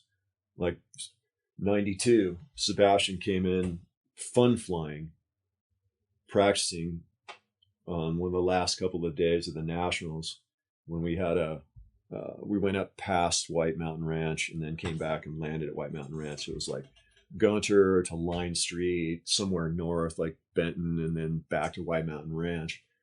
And me and the Smith brothers and a couple other guys we were all thinking we're badass, making goal. And here comes a bunch of the skydiving guys, and we were laughing at them. They'd top out. They'd come right 90 degrees to goal on the ridge, top out at 15,000, and then fly out over the valley. And the guy's like $5,000 over the ground over goal. And we're just laughing at him, We had left from 3 miles, we've got a long diagonal, and we're getting to goal at under 1,000. And so we're just laughing at all these guys. And then here comes Sebastian, just coming out to land with us at goal. He didn't run the course or anything, but he does a deep spiral to a tip drag to a stand-up landing. And I was just blown away. I had never seen anything like that. And I was blown away. These guys were so good. I'd heard that Ari, or one of the other really hot ship pilots that was there from Europe, had just landed on the talus below White Mountain Peak because he'd kind of gotten a weak cycle and he didn't want to fly out into the valley. So he just lands on the talus below White Mountain, hangs out for half an hour or so until he gets another good cycle and hooks back off and gets back up and flies the rest of the talus or whatever, flew back to Line Street, to the car park and everything. I saw what these guys were doing, and it just blew me away. We thought we were good pilots, and we looked like amateurs. So, yeah, that was wild. First interface with them in 92. So, I mean, they blew me away, and I permanently changed Sebastian's life for sure. Richard Galland, Sebastian will never forgot that, because we had really good pot, and a couple of bad weather days we went out to the Buttermilks and did some bouldering and stuff and smoking, solid pot, really good California Centimea. They Europeans mix it with tobacco, so they had never smoked pot like that before. And they were all having religious experiences out at the Buttermilks. And then I'm jumping around here a bit, but Bridges told me that you looped for his high school graduation, or was it the college graduation? Whatever, it was college graduation. Yeah. So you had done loops over the ceremony for his college graduation, and then when him and Othar Lawrence were running those sort of Red Bull Nationals in Aspen in sort of the mid to late 90s. Then they invited you out to do aerobatics at goal at the end of the day to entertain the crowd. And there was one particular session that I was at where you basically gave us all a haircut at about 80. People drop their burgers. Right. The camera guy dropped his camera. We all hit the deck. I know my I know what it was like for me to watch, that last low loop where you buzzed the crowd from your perspective, because you've always had a different eye for what is possible in terms of aerobatics. Describe that for me from what it was like for you to set that up. Because he had so much energy. He just gives us all the haircut behind the snow fence, because they had the little orange snow fence, to keep the crowd back.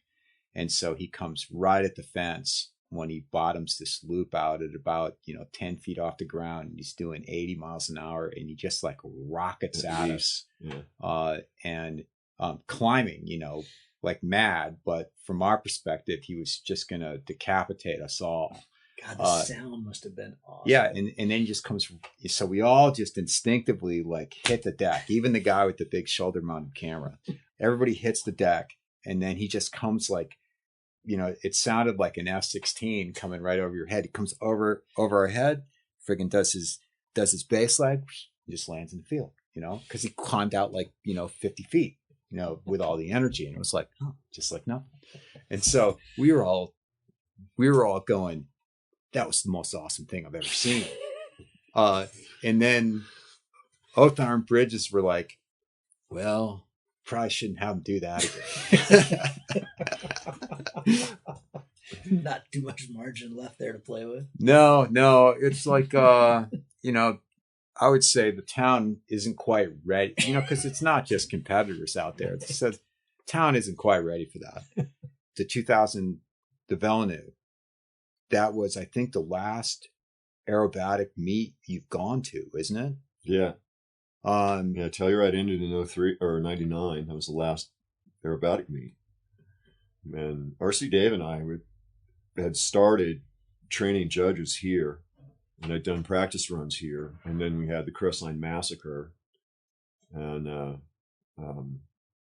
Soderquist blew up his sidewire on his Lightspeed. He was flying with spinning race wires, and he knew one was damaged.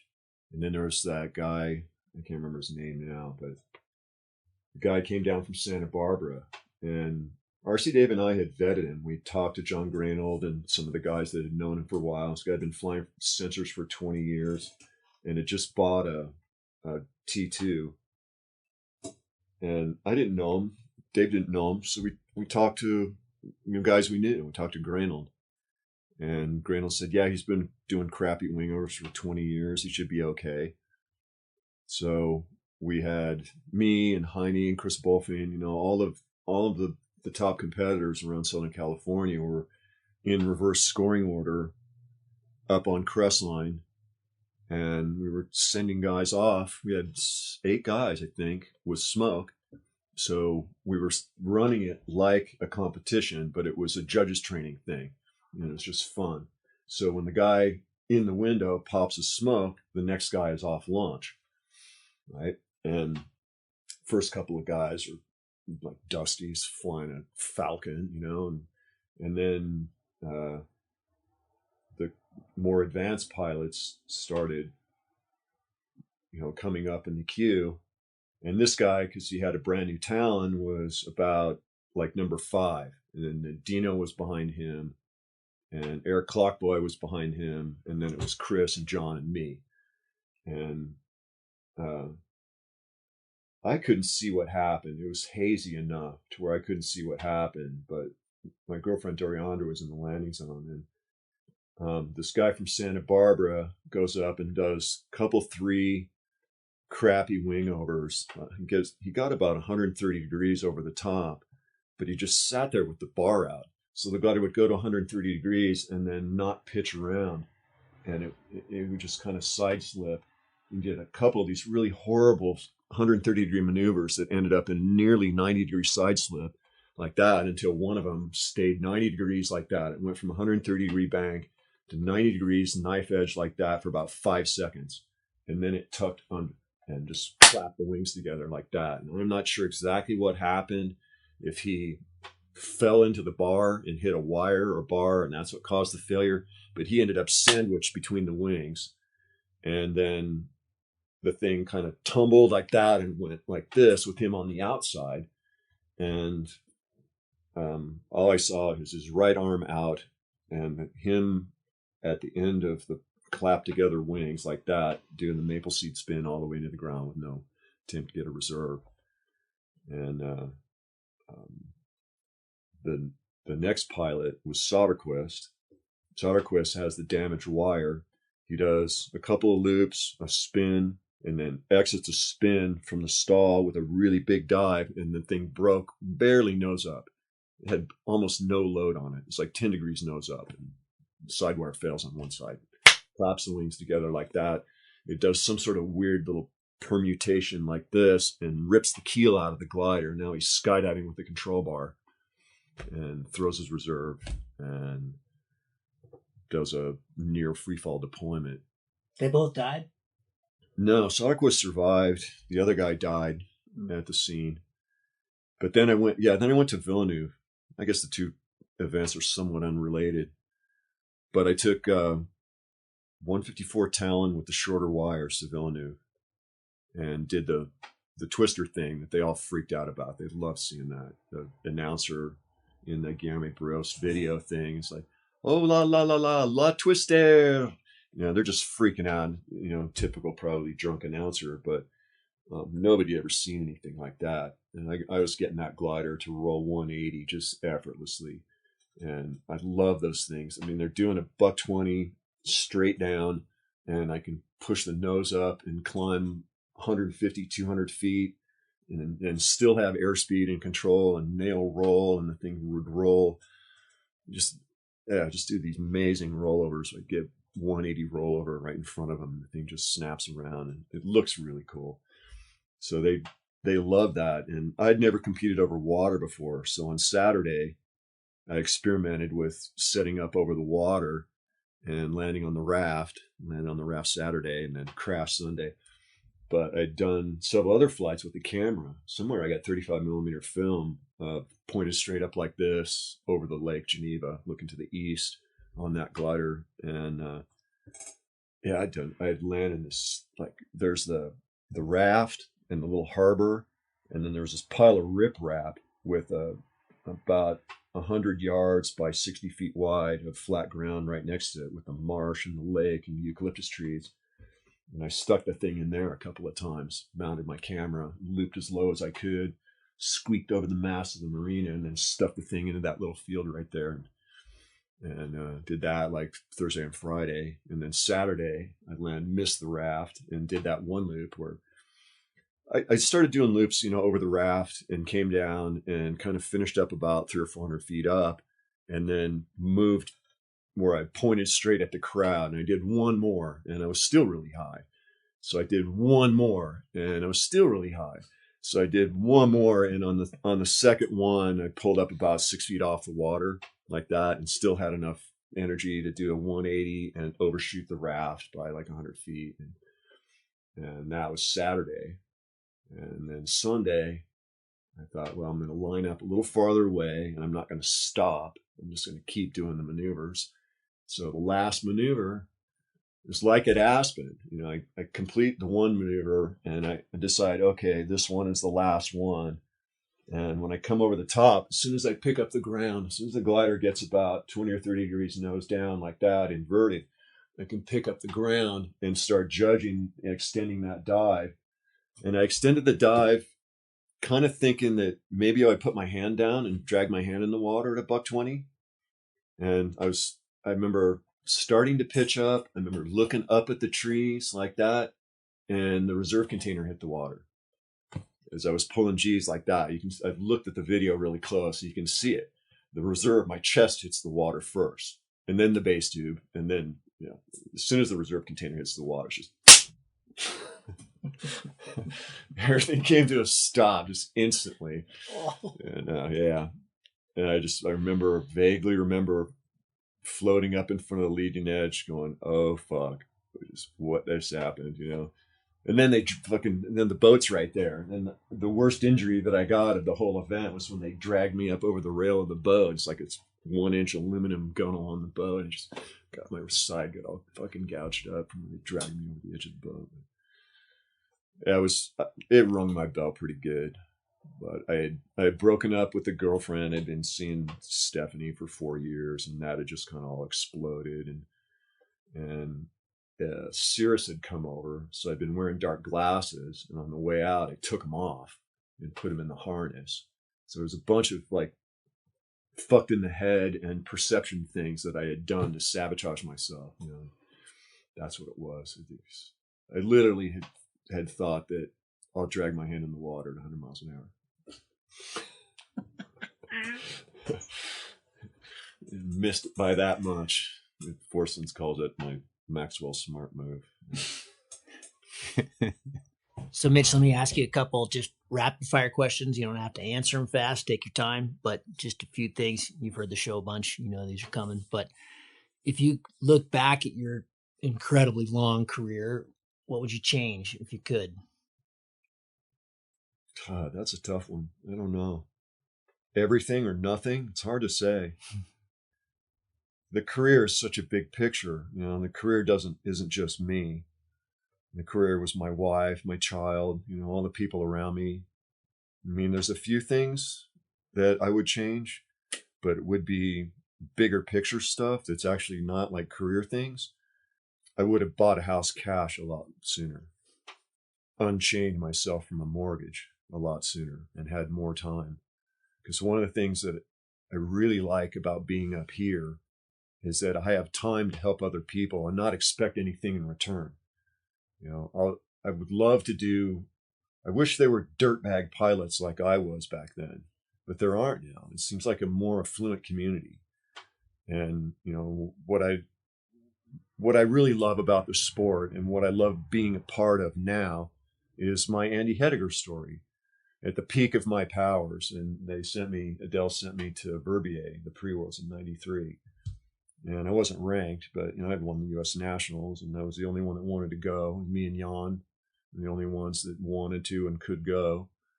And I'm not ranked, so I'm way back in the line, and it's huge meet. It's like 170, almost 200 people, and it's windy, and it's late on launch, so I'm behind some guy who screws up his launch and goes careening off to the side and slams into me, hooked into my racer in a rosette.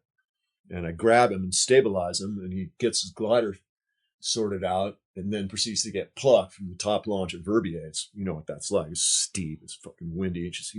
He just gets ripped off the ground with the leading edge of my racer hooked over his Vario. So I'm kind of belaying him out like this until he gets near the end of the lines. Every time I kind of tighten up and tug on the lines, I hear tearing sound until there's like no more lines left. And I just belay him around the glider, blow the leading edge off of my glider and down in the mouth, get on the chairlift and ride down to the parking lot. And Andy Hediger's got a little motorhome there with a tabletop sewing machine. And somebody directed me, just pointed over there, and I walked from the bottom of the lift to Andy's little motorhome. And he's like, yeah, I can fix that. And I go get him a 6-pack of Lowenbrow and $30, and I got to fly the rest of the meet. You know, so he didn't have to do that. I'm an Adele pilot. He's Paratech. You know, he had absolutely zero reason to help me. So I like doing that. You know, when people come up here and the snowbirds fuck up their wings, I give top priority to stuff that I can turn around in one day. I drop everything. You know, I got a pile of basket cases out there that I've got 10, 30 hours on, you know, I'm not done with. But somebody comes up here with something that I can fix in a few hours or in a day. I love doing that. Buy me a sandwich, you know, I'll trade you straight across for a good meal from down the hill. You know, I haven't run across somebody too broke yet, but I would love to, you know, help people. If there were dirtbags in the sport like I was, I'd help those people in a minute, because I know, you know, from desperation comes the most sincere desire most oftentimes. And that's where I was. You know, I had nothing. I had 2 DUIs, and I just folded myself into my van in the parking lot at Willswing and just gave Willswing and my flying everything I had, because there was nothing else. Literally nothing else. And those were some tough years. But yeah. I don't, would I change any of that?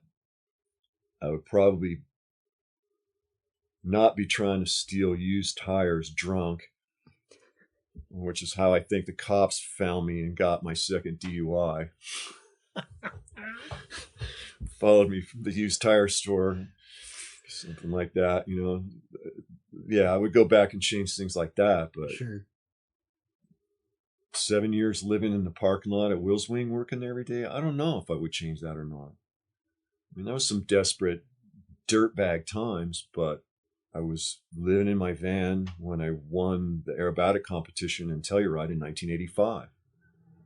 You know, I had a somewhat a strange relationship with my parents in 1984, but my dad gave me a bunch of money to put the logo of the Unifly boat company that he was repping on the bottom of my glider.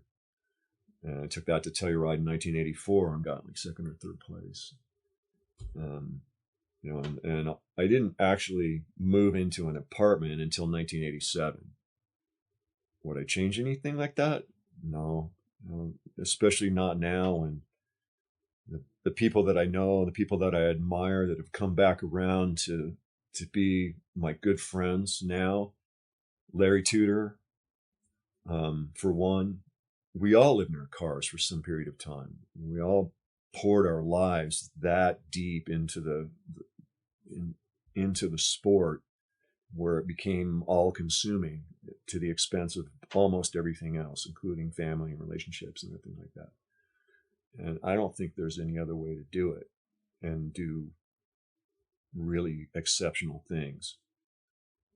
Now, maybe there is, you know, there might be people, I'm sure there are people like Moore, Kriegel Moore, and, you know, these guys that are somehow capable of doing everything right and surviving long term. And they've put in the work too. I understand he teaches and all that kind of stuff. So, you know, my hat's off to those people. I'm not one of them. I fucked up. I crashed. I survived. And I kept coming back. And that's me. I'm still like that. I still fuck up. I forgot to hook up my speed system last week, you know. If you could only have one more flight, where would it be? Somewhere green. I had so many amazing flights. If I were to pick one out to repeat, I can't. There's no way.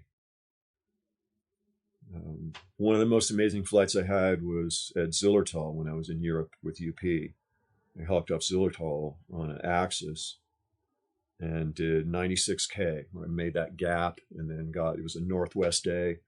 So it was just like effortlessly bouncing down the north face of that ridge all the way to some little town where there was a little lake and a little grass strip with a couple of sailplanes parked next to the grass strip and this little 2-3-story building.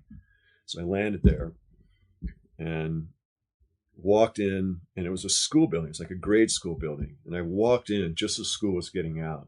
So it was this wild scene, like something out of a movie, where the kids just, the screaming kids come down the steps. They're out the fucking door past me like that, you know.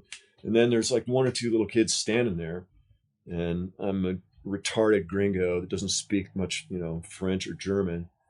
And this one little kid's kind of standing around wondering what the hell I'm doing.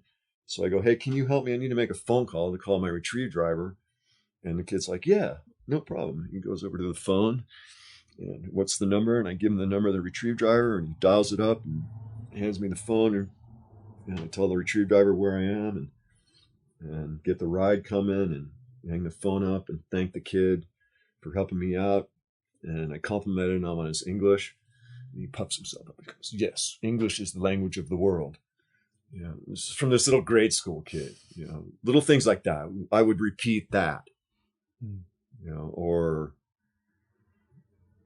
any number of things. I don't know. The crappy flight that I had at St. Hilaire, I landed on that bench and then drove down with the guy that was one of the Heidi Blumhuber's little workers doing UP hang gliding business back then in Europe, and just practicing French on him, you know, using the words like the sky and the sun and the clouds and the things that we deal with every day and flying.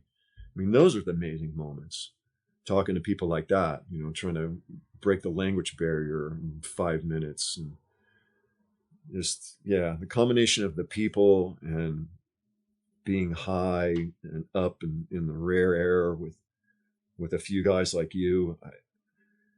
I don't care. Yesterday would be fine. I'd repeat yesterday as my last flight. Mm-hmm. I'd repeat a sled ride on a smooth day where I can close my eyes, or one of the days I was test flying at Elsinore when I was running the wheels wing thing, or a couple of days where I'd take 3 or 4 gliders out there. Wheelswing has a policy of test flying every production glider. So I was required to at least kite every paraglider that I sold. And I would take 4 or 5 gliders out to the E and just do top landings, test fly them all, bag them back up, take them back to the shop and ship them out to dealers. And usually by the last test flight, it's booming, and I can't get down. So a couple of times I'd just get up and see how long I could close my eyes without freaking out. Like in a sport, a B-cell glider, something that's not going to bite me. I trained myself how to do SATs on an XL Sport, like a big glider. It was really easy to do SATs and, super, and like an XL. And there were a few times I was just up and it was hard to get down. So I'd stop trying. And I remember I took my shoes, my shirt off one time. Just kind of enjoyed the flight there, get a tan, point into the west, and close my eyes, take my clothes off, and sit there for a while, and put my clothes back on. Go in and land.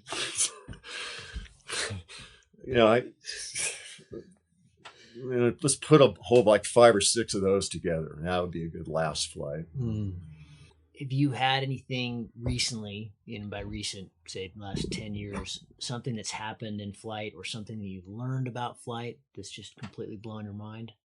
My first flight off Ord with the Enzo 2 extra small, I had done extensive repair on it. Zion had put the thing in the trees and it was really badly damaged. So I put a lot of time into it. It's one of the more extensive repairs that I'd done, just because that glider's so difficult to work on. The cells are only like 9 inches wide. So to work on the thing, I got to pull out a huge amount of the ribs and rods.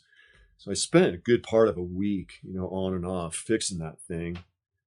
And then I think I flew it once or twice here just to kind of got it sorted out. And then I went with Gavin to Revis Ord. And the first time I flew it there, the stab on the right side broke.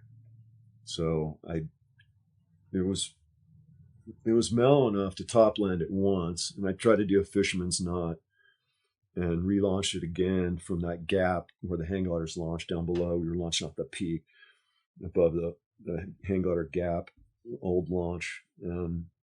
I landed it once there, and the landing went right. Where I launched again, and it broke again right away. And typically I'm launching really early, right when it's starting to crack off. I'm usually the first one off. And the second time I came into land, and it was just like, no, you're not going to land here. And I was just like slaloming at like 30 miles an hour, going through that broken shale stuff. It's like, no, I'm not going to land this up here and fix it again.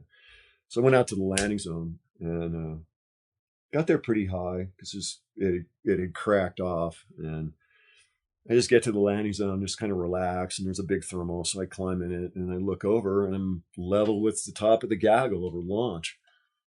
So it's like, all right, fuck it. There's a road that heads dead north. It goes to a liquor store. So I went there and I'm still at 8-9 grand. And every time I push on the bar, the tip's just like, whack, whack, whack, just making this big flopping sound. And the whole stab is just lines trailing in the breeze.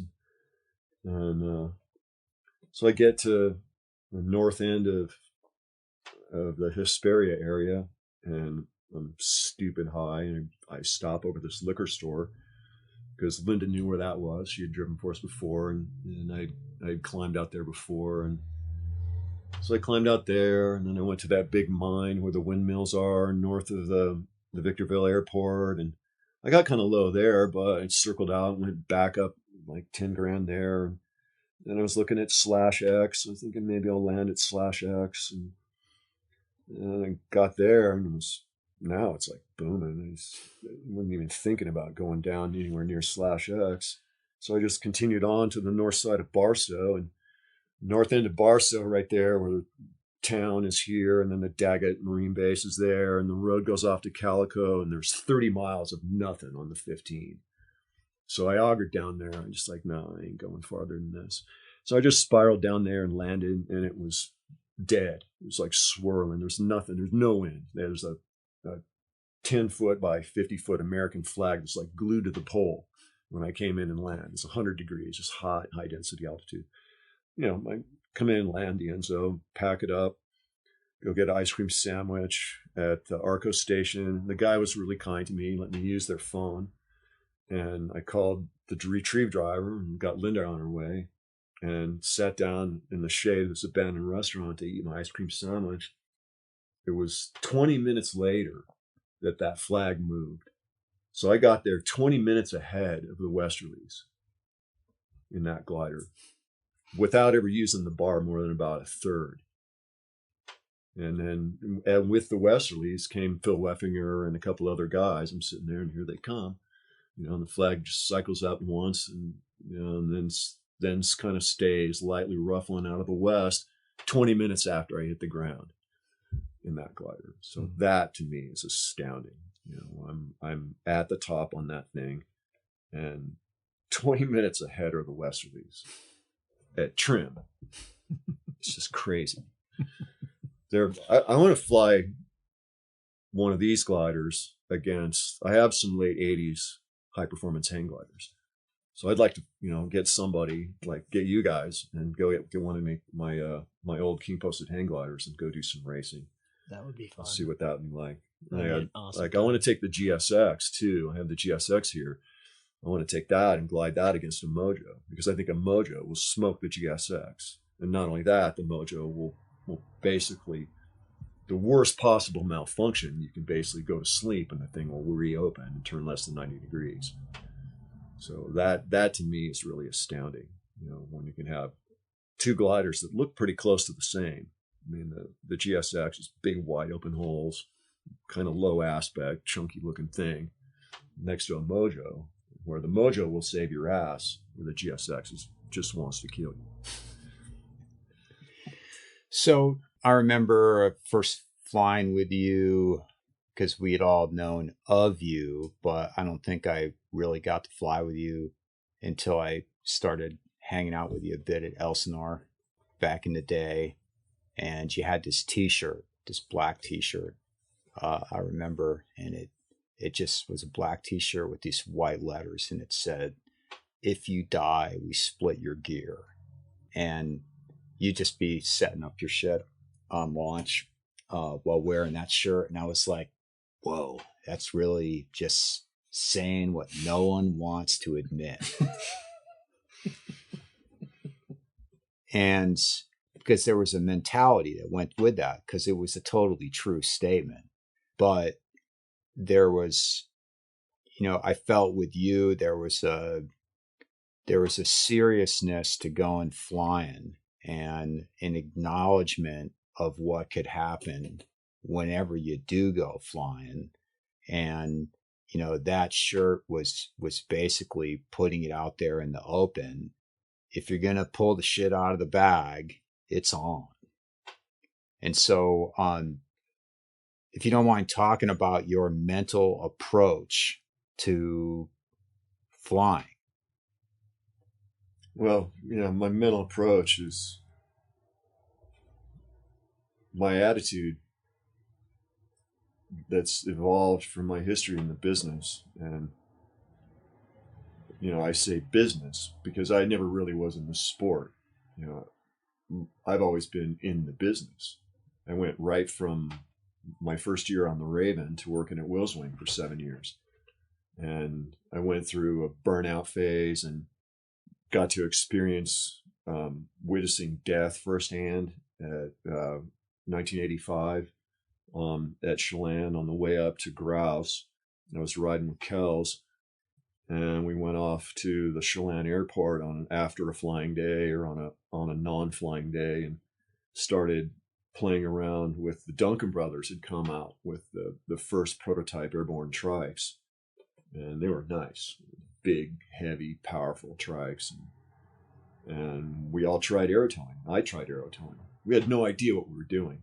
We had 4 loops of 505 leech line, 500-pound leech line in 4 loops as a weak link. And it was like me and Ken Brown and a handful of other guys. We were just going, that looks about right, and off I go. And I was like 3rd or 4th, Huey was there. A bunch of the top pilots were there. So I got a tow. And then Chris Bulger got a tow. And Pendry was flying the trike. And they were out near the edge from the airport, between the edge and the river, there's like groves and then the edge and the river. And they were out over that edge and hit something late in the day. I mean, it's like way late in the day. And I just remember watching Pendry kind of lock out like this. And then just instantly, it just went like that. And then he popped off and the trike went kabump, kabump like that. And I'm sitting there me and Crazy Wayne were standing there about halfway through a 16-ounce can of Budweiser. And I watched this happen. And I looked over at Wayne, and everybody just, boom, gone from the landing zone. And the trike hadn't even hit the ground yet. And we were standing there with our thumbs in our asses and a beer in our hand, and everybody's gone, going after the wreck. So I just thought, I'll stay here. And what had happened is, as soon as the trike tumbled, Chris got spit out about 1,500 AGL and fell to his death. So that's one of those little things that goes in the bank, And then paragliding. Paragliding starts with, Matsuo in the hospital for 6 months. And that shit shows up in my desk, in Elsinore. So right away, we know these things are dangerous. We know these things will put you in the hospital. And then the early years in paragliding was like the early years in hang gliding. They're killing 30, 40 people a year. And, the gliders were dangerous back then. I crashed the racer at Flagstaff, broke my ankle and broke my back, and early 92. So yeah, I was lucky that I walked away. I didn't walk away. I'm lucky I was able to walk after that, because people we know, Huey, better pilots than me, haven't. So yeah, it's the discussion I had just recently with Linda and Dusty. Dusty Rhodes is a guy here where I was doing demo days in 2001 when I went to work at Will's Wing to run their paragliding department, selling swing and airwave. And Dusty had demoed a sport, the airwave sport. It was a high B earlier in the day, but he wanted to fly the Magic. And Rob McKenzie said something to him that kind of warned him about it. But Dusty's like, no, it'll be okay. I'll just fly it late. Well, 5:30 in an August day isn't exactly late. And he got a couple hundred over, took a big hit, went around twice and splatted, hurt himself really bad. And then, Linda's hurt herself really bad, had some bad crashes in hang gliding. And I just thought about, I think about it all the time, that here we are on the margins of more than 9 million people, and the 10th largest financial power in the world is right there. We're on the edge of it. And me, you, Linda, how many people out of that would take a hit like that and come back? It's like me, you, him, Linda. That's how many out of 9 people. That brings me to tears when I think about who we are and what we've done to get here. And it's like, I don't want to see my friends hurt. And if I have to wear a t-shirt that's sort of not politically correct, then yeah, then it's worth it. If I have to appear to be a monster to some people and frighten them away, it's worth it, because I'd rather them be afraid of me than have to pick them up off the ground and sell their gear, and fix their wreck and stuff. I just, how do you address that? How do I look at myself as the guy that provides the gear to someone that gets hurt? If I could go back in time and avoid that, I would, but you can't. There's no going back. So what do I do going forward? I'd make no illusions that what we're doing, suspending ourselves under a puffy bag of mostly air under string, is extremely dangerous. And you can make it safe, but you have to work hard to make it safe. There's a whole bunch of work and wisdom that has to go into being safe. And you're never going to be safe flying a paraglider in midday convection. I don't care what you say. I watched a video of Ganesio coming into land at Chelan, where his glider does the snake 30 feet off the ground, And I've had that happen. I've watched friends here get hurt on mojos. And the cardinal sin of letting the thing turn. I watched a guy here coming in, doing S turns behind the candy cane there, and the thing takes a 50% collapse, which, is on a mojo, you should be able to keep it straight, but he didn't. It turned 90 and pitched down and broken femur. Just that aviation, like the sea, is incredibly unforgiving of those small mistakes. And yeah, if I can wear a t-shirt that impresses people of the reality of what we're doing, that's cheap. That's free. It doesn't cost anyone anything. It's an amazing group of people. It's a rare group of people that do this. And it's really amazing to see what you guys have been doing. As I never thought paragliding would go that far. The FR that I had was Buck Rogers' science fiction world compared to the Gen Air and the Randa News 13 cell. It's just astounding. The R12, it's like, oh my God, if you had pulled an R12 out in 1991, what would have people thought? I've thought about that. It's just like, what would it have been like to pull one of these out of the bag? The collective conscious back then would have been unable to deal with the handling to start with. Yeah, probably. But still, as you're zooming around on these things now, you're just like, yeah, these things go pretty darn good. And they don't collapse, and they're relatively predictable.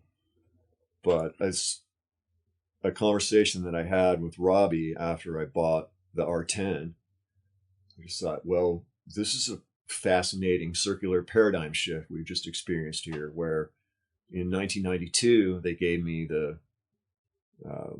GSX, which was known unrecoverable from more than about 60-70% collapse, and put 5 Korean test pilots in the drink before they thought, let's give it to Mitch, he'll race it in the 92 nationals. And so I called Rob, and I emailed back and forth with Rob a little bit after he got the R10 too. I said, this is a fascinating moment in history where we're now flying gliders that are known unrecoverable from big events, like the 92 GSX was known unrecoverable from big collapse events. And his response was, I love my R12. I love it. It's just, as long as I'm high, it's the greatest glider ever. So it's like he's not disagreeing with me, and then, your story too. We talked about how I got the R12, where at VIA in, what was it, 2014, there was like 14 reserve deployments, and that was it. That's too many. We got to have a CCC class. No more open class gliders. So next year, 2015 and 2016, with the CCC gliders, there's 16 reserve deployments. Yeah. Yeah, I think the transition was like 2010, 2011. Mm-hmm. And to me, the gliders weren't the problem, so you're not going to regulate the problem away, because of risk homeostasis. And I think the famous example of that was, it was like Romanian taxi drivers. So there was a certain accident rate that they had. And so they gave them all anti-lock brakes. And for a short time, the accident rate went down, and then they just started to go faster. Sure. And so then the accident rate was the same Down again. on. Yeah. So there's just a certain amount of risk that people are willing to accept. And so you can give them something safer, But if that's where the line that this particular group wants to go to, they'll just start, they'll start taking more risk. And so whatever safety you gave them will be negated by additional risk taking. And so you're not going to regulate it away as much as you might try. But at the same time, I'm really impressed with the advances in gliders that have happened, even with the additional requirements. But at the same time, for the last couple of days, we've been flying with Mitch on, the R12 I gave him, and I have not seen the top of that glider very much. I was going to say, maybe once. I got completely taken to school yesterday is what I felt like. Yeah. And so, that's the last of the open class gliders, or the last of the V8s, a la Mad Max that I like to call it. It's still a magnificent glider, and I haven't seen you take one hit. And I know that glider's solid, but that's a good glider. And what we're flying now isn't any better than that is. And that glider is, it's like 2011, 2012. Yeah. And here it is, 2021. Yeah. Mitch, can I ask you a question about the going back to the t-shirt? That was totally the opposite answer I was expecting. And what I mean is, in my eyes, you guys were a different caliber of taking on risk. The early generation, like you guys did, was just cowboy, and we're always talking about safety and risk and fear and on the show, and it's sometimes I just feel like, God, are we just being totally, we probably need to take on more because of what these guys showed us that they had to do. Is your generation just more willing to take on that kind of risk, or was fear just as a big a deal as it is for us now? I think it's an individual thing. I don't know. I mean, I don't know how to answer that question, really. I mean, I was 10 years late into hang gliding development, right? When I bought my Raven, that glider was stability and load tested, right? And before that, all the principals at Will's Wing had gone through those ugly years of gliders that would luff dive, or had structural problems. I mean, they were, the 30 to 50 deaths per year in the United States was a testament to how little people knew about hang gliding in the early years. And I've had this conversation too, an interesting conversation with a few different people. The most analogous conversation, I think, to answer your question would be a conversation that I had with Tammy Burkhart. She was a female hang glider pilot that actually won an aerobatic contest at Telluride when I wasn't there. And one of the years that I was there, I think it was 99, that last year or somewhere in there. But I remember we were up on Gold Hill and late in the day for the evening run, and it was light or like starting to catabatic down the front. So we decided to launch off the back into Bear Creek. And she had a pod harness with a side mount reserve and went running down the backside of where the flag is on the kind of the lower part of the Gold Hill launch area. And you got about like 75 feet of that super steep 1-to-1, and then there's a road cut. So there's a notch, right? And in no wind in a hang glider, you come up on that really fast. So she runs off there, and on the way down, the reserve catches on one of the rear wires. So she has to kind of let go with one hand at full run with a hang glider approaching that road cut, and kind of mushes the glider over the road cut and then unhooks the wire from the reserve container and flies away, and proceeds to like shit herself for like 4 years. Like it really bothered her. And then another few years later, when I was trying to find Mark Axon to do an interview with you, I talked to her because she'd been going out or living with Axon when Axon's been in Santa Barbara before he went to go take care of his mom in Albuquerque. And when I contacted her to find Mark, she just goes, "Hey, Mitch," and tells me this story about that and how it really fucked with her head for a long time. And I thought about that for a few seconds, and I realized that that kind of shit happens to me all the time. I just deal with it. You know, like I've hucked off production test flights with Will's Wing and had stuff like that happen. Like the front pin comes out of my reserve, and I got to push the reserve back in and fly down with one hand on the reserve. And it's just all through my career, there's been a million different things where those little life and death things have happened, and you just deal with it. Yeah, there may be like a core group of fringe lunatics who are willing to jump into that level of unknown and just deal with it. You know, and that's one of the things that I think is really different now about what's happening with paragliding is that there's a bigger separation between getting the glider and going flying in hang gliding than there is in paragliding. You can just get the glider and go flying.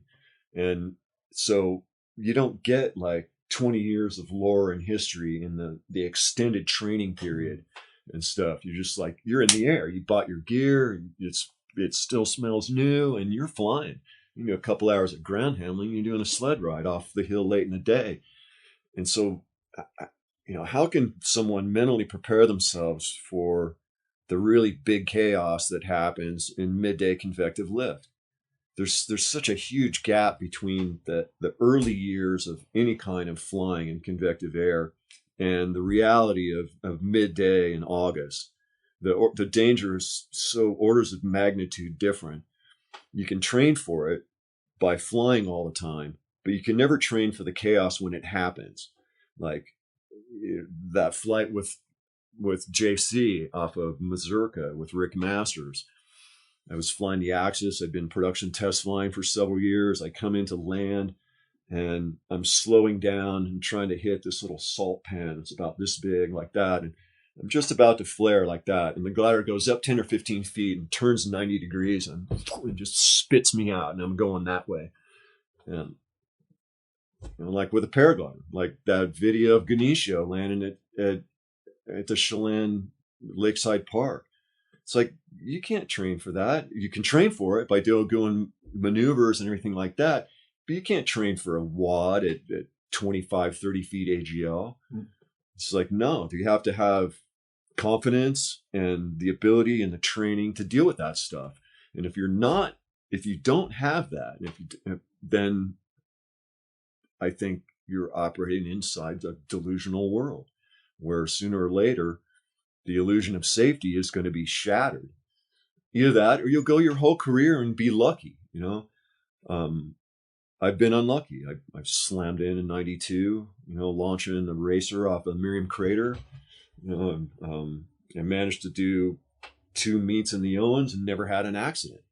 You know, both of those meets in 91 and 92 on Thursday, as I'm driving up 395, there's a helicopter pulling a body off a gunner launch both times. You know, and I'm not good at launching. And that was Patrick Segru took a frontal right off a launch in 91, and I forget somebody else, you know, took a big wad right off the launch in 92. And both years there were really bad accidents there, but somehow I survived. You know, I did a 3,500 foot, nearly 3,000 foot plunge right next to Gunter in 92 on the GSX. It was at 11.5, just crossing over the middle of the canyon south of Gunner, way behind the lee gaggle. And the thing wadded. And I looked up just in time to see about 5 cells of the tip twist over my head. And then the thing goes back and I fall, and then it pitches forward. And I was doing this back spinning fall with the risers twisted thing for 2,500 feet, going right down the middle of the canyon to the south of Gunner. And I got untwisted and got the thing out level with launch. And then flew out the canyon and, you know, crapped myself and cleaned my shorts out. Marcus Meyer, the Smith brothers were landing on the spine right next to the south of Gunner to fetch a badly injured Marcus Meyer, one of the top German pilots.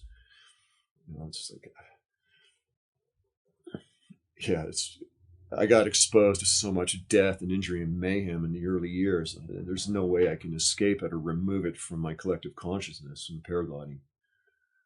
And I see what's going on here now with the recreational crew, where the van load of 13 people goes up at 3 o'clock in the afternoon with mojos, and they all survive year after year after year.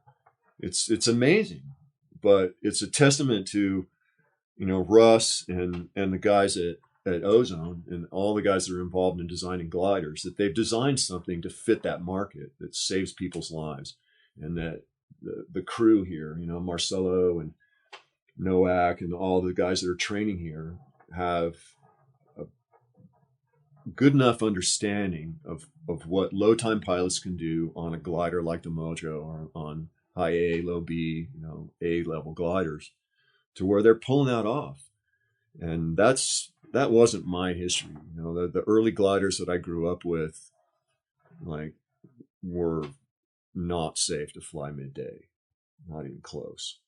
And now this is a whole different world. You can fly a glider like the Mojo in midday and be relatively low skilled and survive way better than 99% of the time. And that's enough to keep a small handful of instructors going here. And so, given all that, why do you still do it? Because it's flying. I dreamed of flying when I was a kid. I had a recurring dream of running off of the Newport Bay cliff and waking up in midair at the edge. Every day I fly, and every day I get a good climb. I'm ecstatic. I'm fucking giddy. I'm laughing. I'm like when I was circling around with you. No, it wasn't you. It was I was circling around with Dad and Gavin over the Arrowhead. And that's just, to me, that's just spectacular. When I'm with people like that and we're in lift and we struggle from below the terrain to way above the terrain, and you get that last 500 to 1,000 feet where the lift tends to coalesce right before it hits the top of the inversion. It's just like that last little kick in the pants. It's like, fuck yeah, you got it. You're in it. And, we're topping out. And I just love that. I love getting up to the top of the inversion, looking over the top of the Oreo cookie. And it's like, yeah, this is as high as it goes, because I can see over the top into the clear air above the inversion. Just all those things are just, I think, what the human species should be living for, because paying a mortgage and working as an insurance broker is not what you're supposed to live for. And then I could come up with a whole list of things that everybody out there does that is not what you're supposed to live for. It's like they're living for the weekend so they can go ride their dirt bike or relax and watch TV all weekend or something. But it's like, I'm jumping off a mountain and going 2 miles up in the air with nothing but the energy of the sun, a bag of nylon. I'm not going to trade that for anything. Not ever. Like Sasumo is here. He's like 78 and he's still doing it. He's doing this air hug thing. It's like every time he comes out and flies, he's like one of the last ones to land and stuff like that. And that's what I want to be doing on a Xeno in about 10 years. Something like that. Because what else am I going to do? Sit here, watch TV, play video games? That's not living. It's like, no. You have to get to a lot of hang gliding history before we could get, to the philosophy of the man. And so, because not everybody can put it like Mitch can put it. When it comes to, I would say, mental toughness and sort of the attitude to bring to flying, considering what's at stake. And there's a lot at stake. Obviously, when you're in the learning phase and there's a host of unknowns, you don't know what you don't know. So to the outside, it can appear to be way more reckless or cavalier than it is, just because hindsight's always 20/20. And what I learned from Mitch in the early days is that, every time that thing comes out of the bag, it can kill you.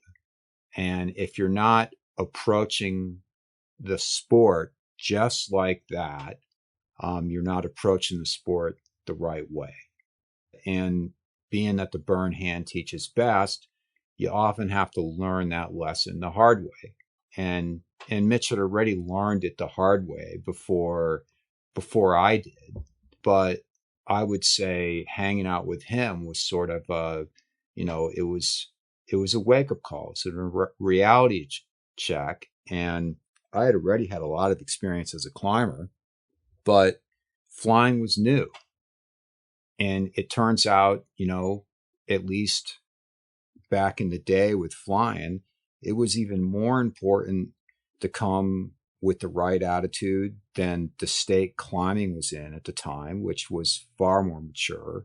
And I totally agree that maybe that attitude is a bit lost now that the sport has matured and the gliders have improved quite a bit. But, the risk is still there, just because we're doing more than we ever have before, which means that, as the gear became more capable, we pushed the fucking boat out a little further. So the attitude and the approach has to be the same.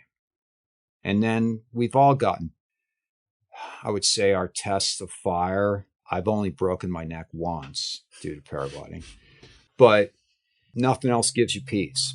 And so this, you can, in life, you may never find peace. You may never find something that gives you peace. And when you find something that gives you peace,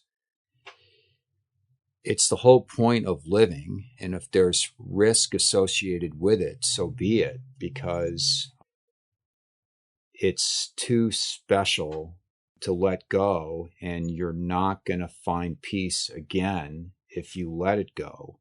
And then if that is what you lose, then what's the point of living? Mitch, that was special. Bill, thank you. What a treat, man. Thank you. Thank you both.